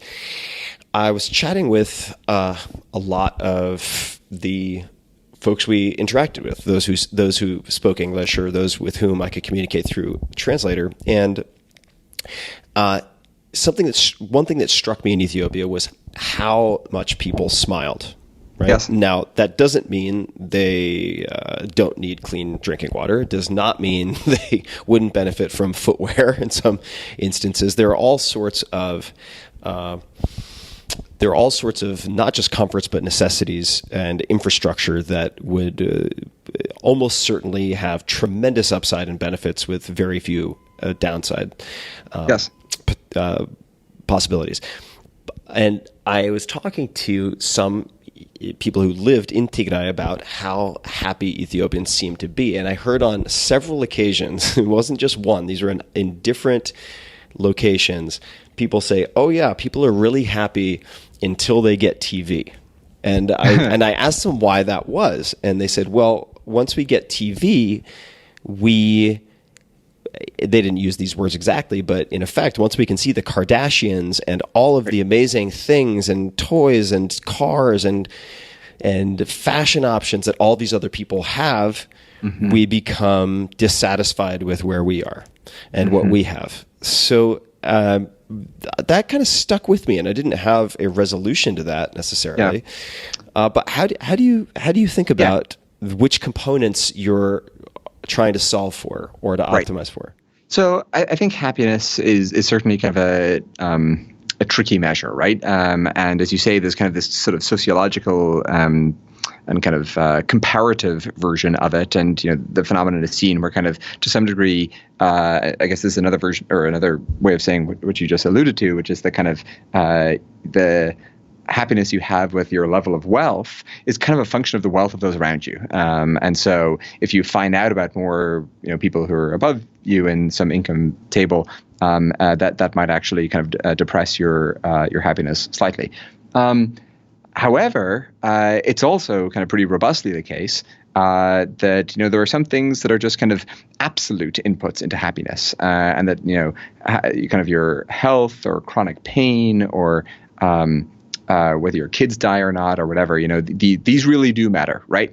And I think in the example of Ethiopia, I mean, while kind of on the one hand, I think as I guess you saw, it's not like this is a country where sort of everyone is sort of in the perpetual depth of despair.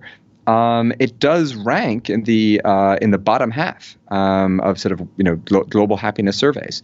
And actually, Max Roser has this. He does a lot of kind of data visualization around kind of development economics, and he has this wonderful visualization, this kind of scatter plot of happiness against kind of per capita income. And sure enough, what you see is it's certainly not a perfect correlation. There are all these other factors, maybe kind of cultural effects or these, again, comparative questions and so on. But broadly speaking, the correlation really is very, very strong. And so I guess another version of maybe the kind of complexity you're getting at is when you look at this kind of these intertemporal comparisons, when you sort of look back at how happy they reported themselves as being, 60 years ago. Obviously they had kind of, inferior health outcomes, or they didn't have as many leisure options, or they couldn't travel as much or whatever. So, their kind of lives on some objective level were worse. But, their happiness scores aren't that bad because, I guess, on some level they kind of didn't know what missing. But I see that as more being something that's tricky about happiness surveys than something about kind of fundamental human well-being, in that if I like the fact that our baseline shifts as we realize that better is possible does not mean that the gains are illusory. And if half of my kids died, but I still scored myself as being pretty happy because I didn't even realize that that not having that happen, was even an option. Such that when that problem was solved, my kind of self-reported level didn't change that much as I, adjusted to the new normal. I don't think that means that gain, that improvement, is not very, very real. Oh, sure, totally. And I was. Not that that's what you're saying. I know. I think yeah. The core point you're making about kind of the complexity of happiness surveys, I think, is 100% right.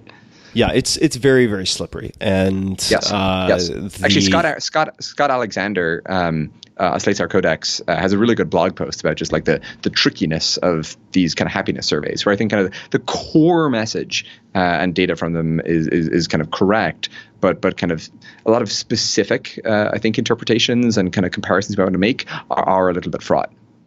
Oh, yeah, absolutely. I mean, I don't want to cast aspersions on all social sciences or anything like that, but a lot of it gets very squishy, and it's so highly multivariate when you're trying to assess something like this in the field, that even the definitions by which the polls or surveys are being conducted get very, very subjective. And for sure. I was looking at a recent National Geographic, I suppose I would call it a poll. It was reasonably well constructed, for what I could tell, to try to assess the happiest places on Earth. And what I found striking about it was not necessarily some of the front runners, although I did find how different they were interesting, in the sense that you have, let's say, Denmark, Singapore, which is particularly interesting because it's so brand new in a lot of respects, and it was kind of a grand experiment,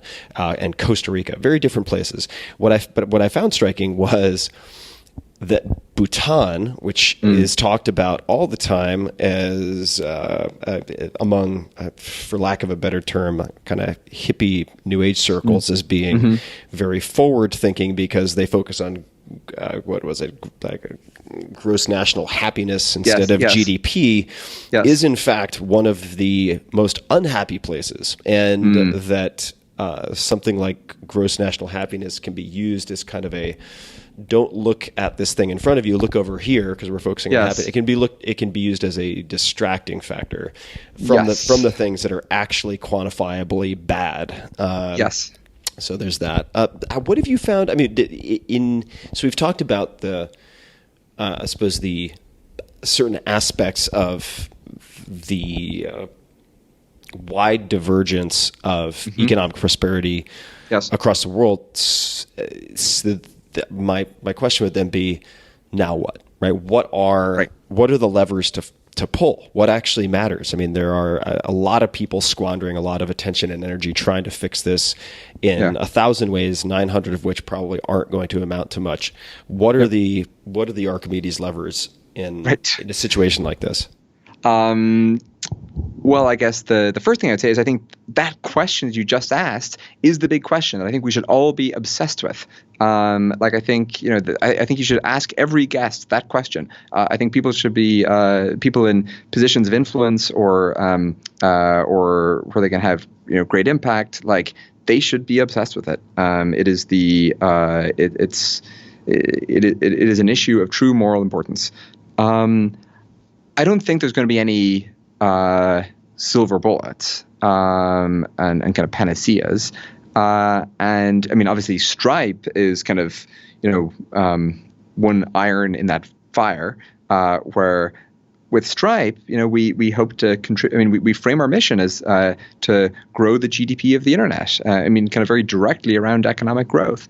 And like on some level, that sounds pretty arcane. I don't think there are many other companies that sort of are, framing their mission relative to GDP. But I mean, it really does get back to this this idea we've been discussing, where I think that's actually like a very urgent cause. I think roughly speaking, you can sort of break it down in two ways. There's kind of actually maybe three ways, where there's kind of how do you raise the level of countries that are kind of behind the frontier, so emerging markets, developing countries, how do you raise them to kind of where we are today? And there are these kind of tantalizing examples that is actually possible. And so you look at, you mentioned Singapore, you look at Hong Kong, Taiwan, South Korea, to some degree Vietnam, of course China, though China still has quite a ways to go. But I mean, there are these amazing examples of countries that have really transformed themselves in remarkably short periods of time. South Korea is perhaps kind of the best example, just in terms of the magnitude of the change in like just a couple of decades.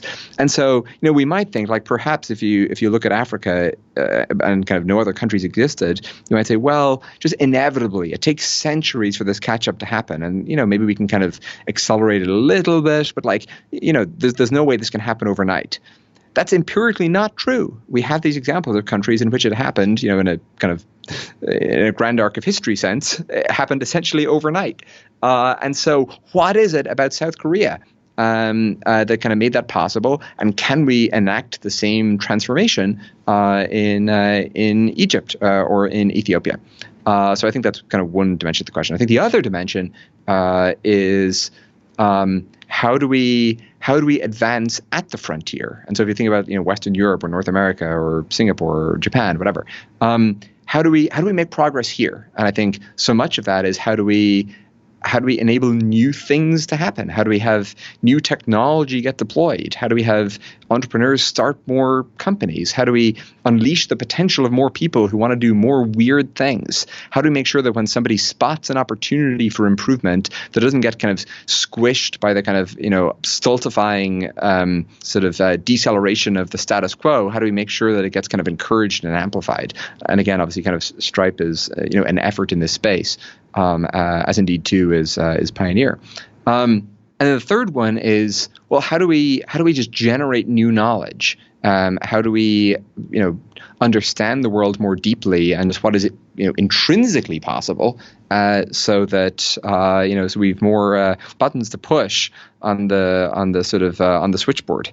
And so I kind of break it down in those sort of three ways, and I think they're all kind of quite different questions, and all really incredibly important. I agree that they are very important, and I'd love to revisit for a second, if you have any thoughts. South Korea, it's come up a few Yes. times. What are some of the observations you've made, or things that you think are interesting about South Korea? Like anything, any specifics of what they've done? Well, ironically, it's actually the richest country in the world by GDP that I've not been to. So I caveat my answer with sort of that. Having said that, there's actually a really good book on this topic called How Asia Works by Joe Studwell, I believe. And basically, he's trying to answer kind of exactly this question of why did South Korea and Taiwan and China and Vietnam and so forth, why did they diverge from Philippines and from Indonesia and to a significant degree from India and so forth? And basically, the answer he gives, and he marshals kind of fairly compelling evidence for it, is the following: land reform, protected but competitive industrial and kind of export industries, and then third, tight control over the consumer credit sector. And that obviously seems like a very kind of arbitrary basket of things, but he makes a pretty strong case for it. And just to provide a little bit of color on that, like the idea is that kind of first you want to make sure that people own their own land so they can kind of farm it more effectively. They can kind of reap the rewards, the fruits of their own labor, and so that kind of gives you this immediate bump in kind of national income when people can sort of invest in something they really own themselves. The second thing is, well, most of these countries have no kind of meaningful, export industries or these kind of, value-added export industries, and so you kind of want to you encourage the creation of like a national car company or something, which of course South Korea successfully did, or maybe do some electronics manufacturing or whatever. And you want to kind of subsidize that, but you do have to force them to compete internationally, because they just kind of, if you just protect them and they just serve the domestic market, you'll just end up with a worse and less efficient version of stuff that exists in the rest of the world. So you got to force them to compete. And the third one is you want to kind of restrain the consumer credit industry, such that sort of rather than giving credit to consumers to go and spend it on leisure or whatever it is, I guess, that consumers might choose to do, that you kind of direct all of that towards industrialization, economic progress, and sort of catch-up growth with the rest of the world. And then once you catch up, then maybe you should kind of give it to consumers, because, who else are you going to give it to? You've reached the frontier. But the thesis of the book is that kind of reining it in the development phases has really served those countries well. So that is basically the prescription as Joe, again, Studwell, lays it out. And I'm no expert here, but I've really spent quite a bit of time sort of trying to better understand this question. And it's certainly the best cut that I've seen. Another one that's kind of worth mentioning is James Fallows wrote a piece for The Atlantic back in the 90s called... It's not called How the World Works, but it's some title like that. But if you search kind of James Fallows trade, and if you include List, this German economist, as a search term, then you'll find it. And it's again kind of about, it's basically about the South Korea question. Great. And I'll put all of these links. There have been a few things that have come up with maybe reference checks required. So for people listening, I will have my team check on all that stuff, and we'll put links into the show notes. So you'll be able to find those at tim.blog/podcast.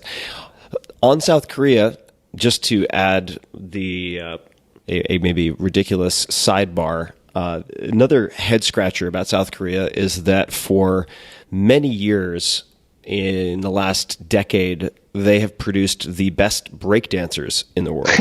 And people who are curious to see what that looks like can check out B-Boy Pocket for some ridiculous footage. And how that came to be is also a gigantic mystery to me. But I'm hoping that perhaps I can find online, there is I want to say The History of Japan in 9 minutes, something like that on YouTube, which accomplishes that feat by omitting most proper nouns, particularly names of people, but it gives you a really nice synopsis. I'm going to try to find something similar for South Korea and put it in the show notes.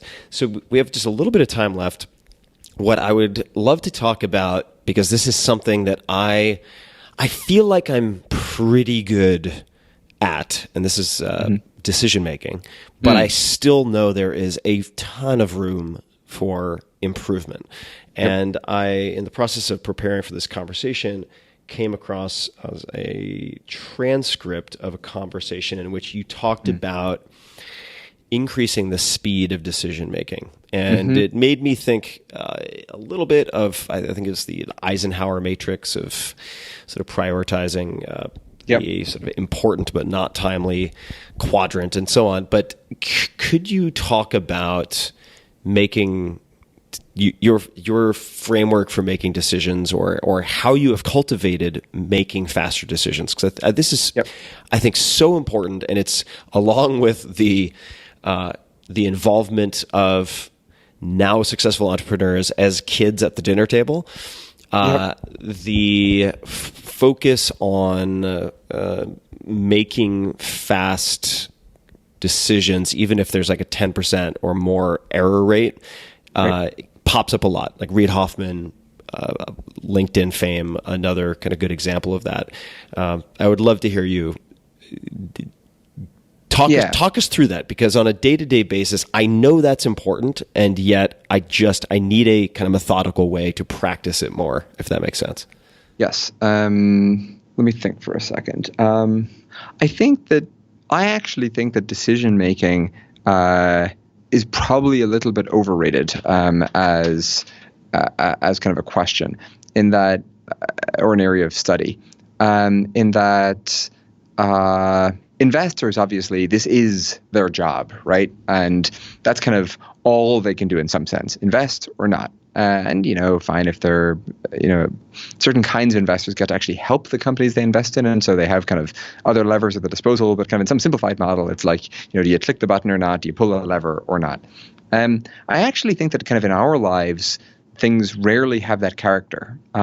Sometimes you have a true binary decision, right? Like, do I go to this college or that college? Do I take this job offer or not?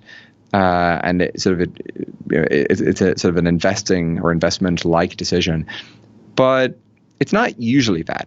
And I think that the kind of the question I would sort of encourage people to kind of think more about is, how do I get to make better decisions? As in, how do I make sure that the decisions I'm confronted with end up being better?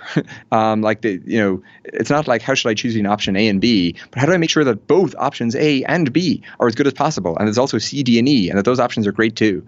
And that's about sort of how do you explore the space to make sure that you sort of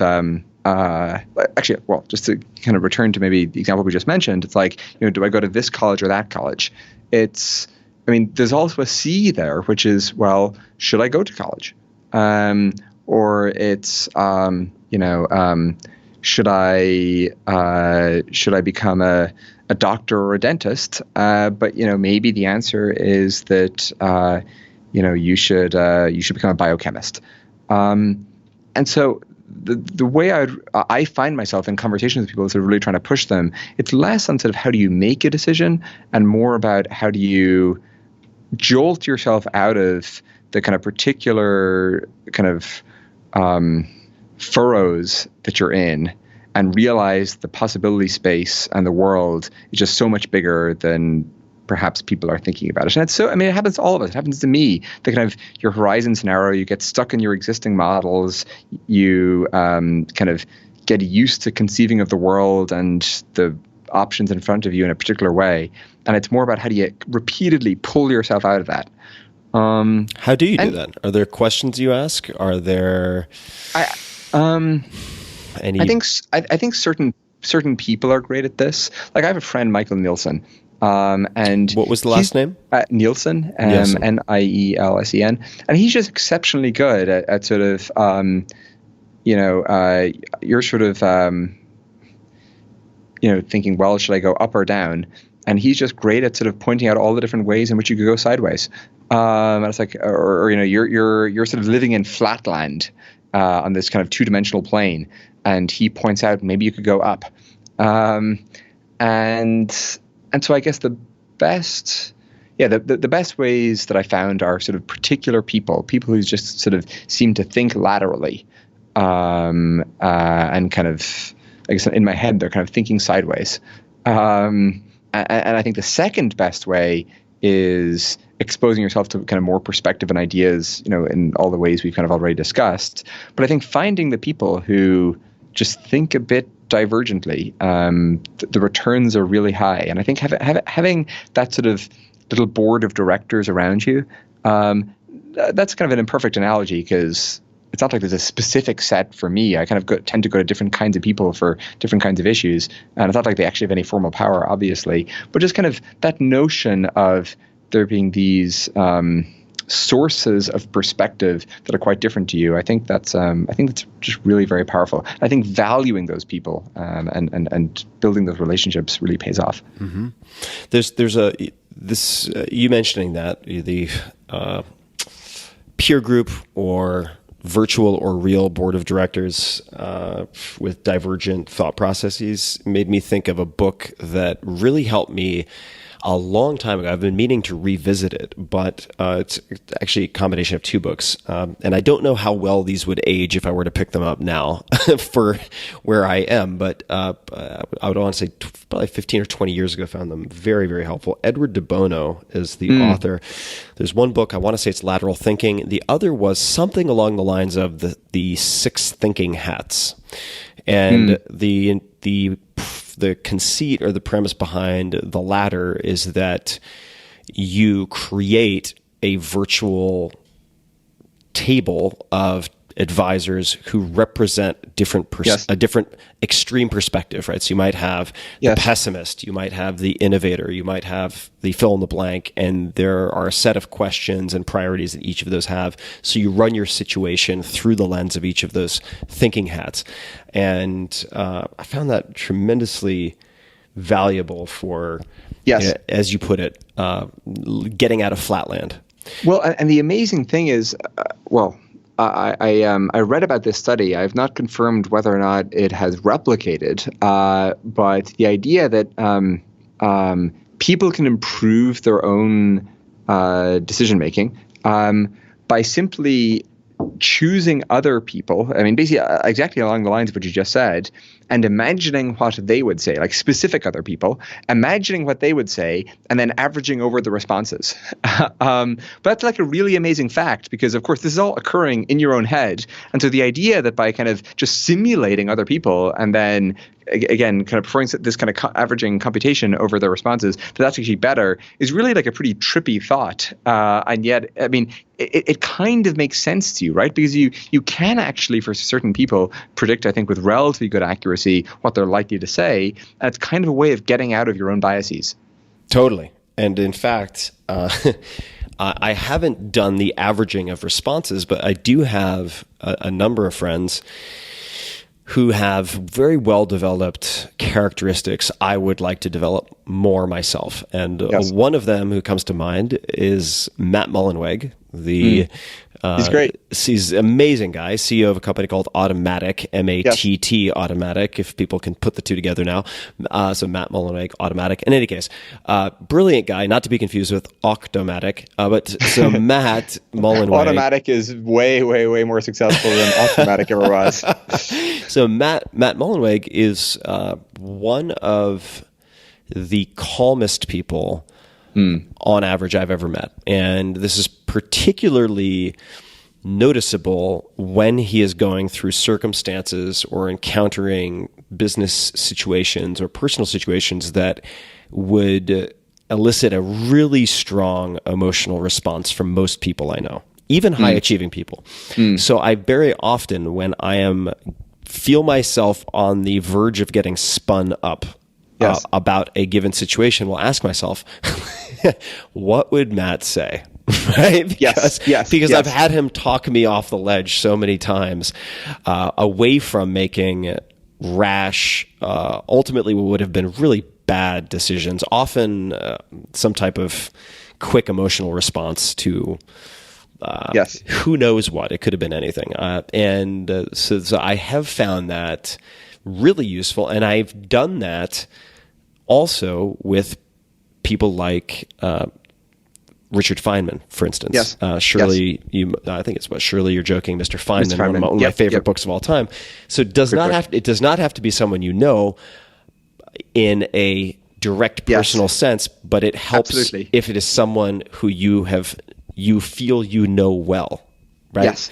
Yes. And so I'm glad you mentioned that, because I've personally used that. Matt, for whatever reason, I suppose for many reasons, tends to be one I go to a lot, because I wouldn't say that calmness is always my defining strong suit.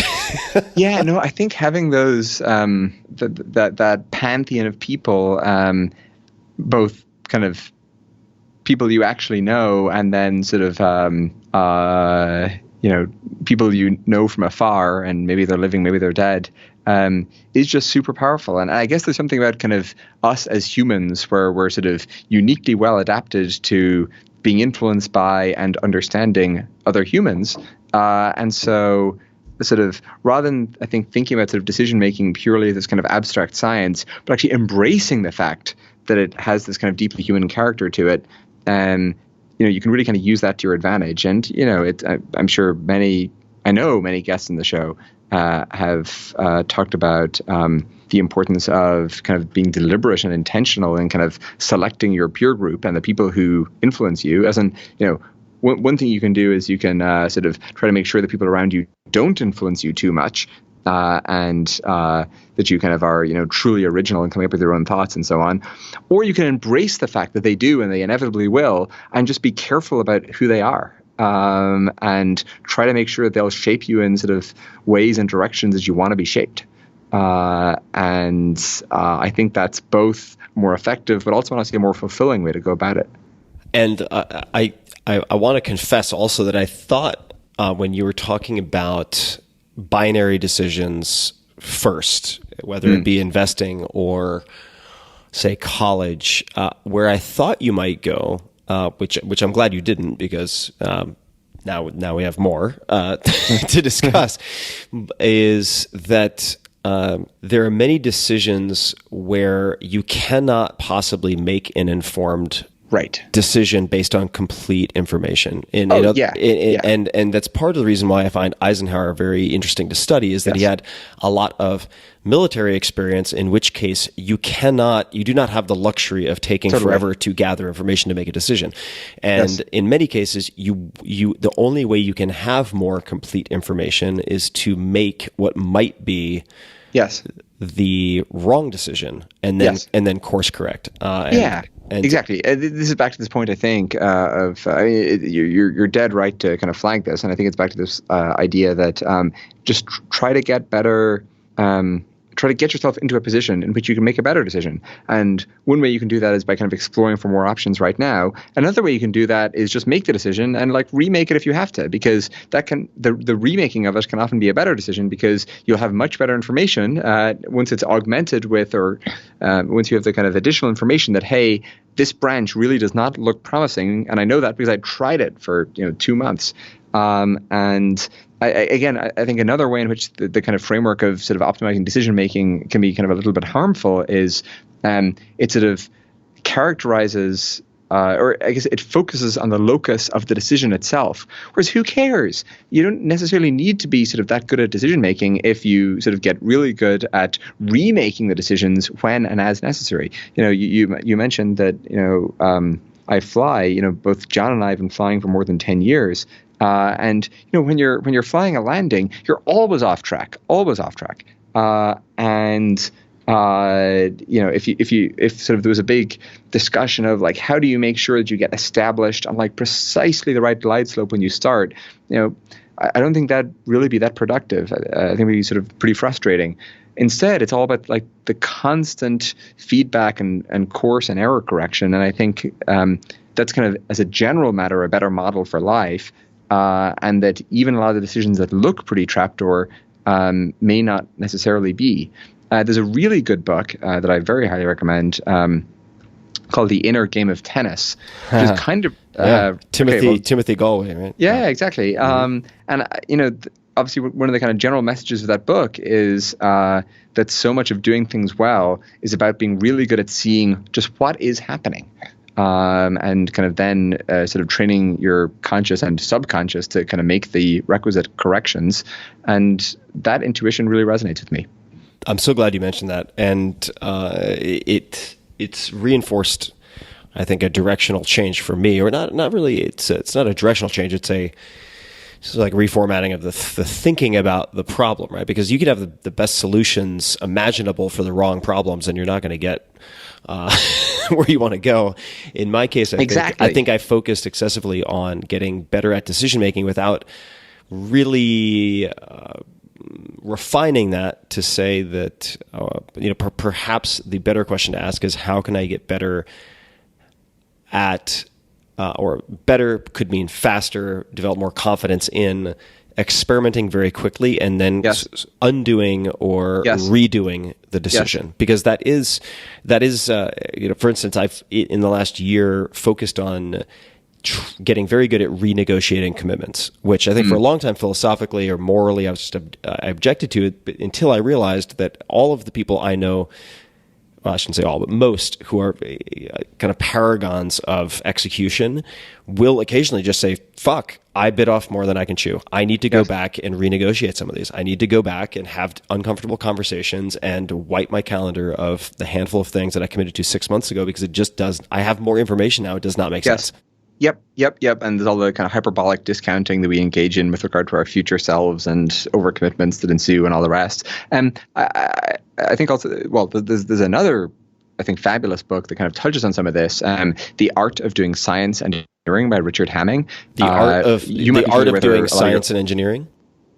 Yes, that's right. And the last chapter especially, I mean, the whole book to some degree, but especially the last chapter is, I think, really applicable to and relevant to really almost anyone. The last chapter is called You and Your Research. It's actually kind of a talk that I'm sure a lot of people listening to the show have previously kind of read or heard.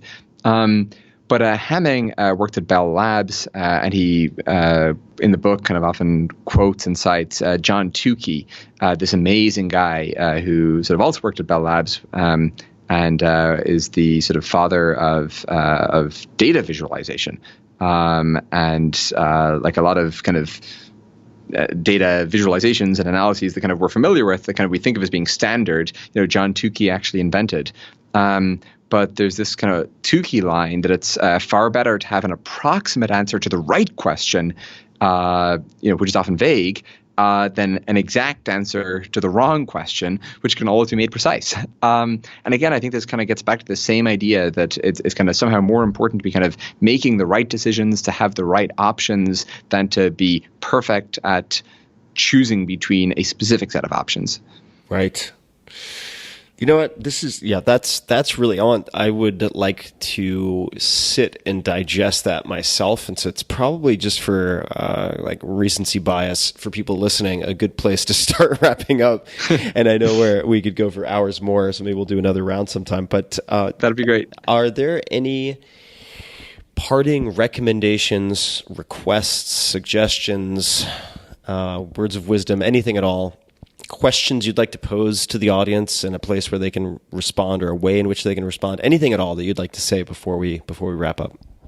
I mean, I guess to whatever extent. Well, I wrote in that list of advice that if people around you don't think what you're doing is sort of a bit strange, that maybe it's not strange enough, and I don't think you should always be heeding that, but I do often wish that people did more strange things in service of, or in pursuit of, real sort of long-term economic and technological progress. And so, that's kind of figuring out how to help people to do more weird, strange, and original things in service of that is kind of that's my particular goal.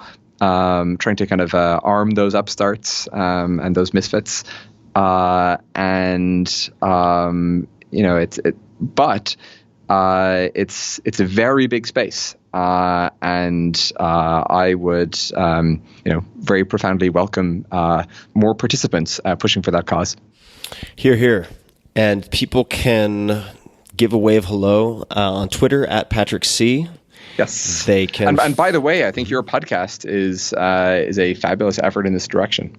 Thanks so much. That really means a lot, and that's certainly a hope of mine. I mean, that is a hope of mine. I so enjoy having these conversations, and it's opened so many doors for me in terms of my own thinking and questioning so many of my own assumptions, that, I hope cumulatively that it does help nudge things into a more positive direction along the lines that you mentioned. So I appreciate you saying that. Well, I won't bore you or flatter you with praise here, but I think, to my perspective, certainly, and I listen to a lot of podcasts, that there's kind of a lineage of podcasts that can kind of be traced back to this show. That there's a model that you prototyped, and obviously continue to implement. That now sort of a lot of other podcasts are kind of somehow a different version of.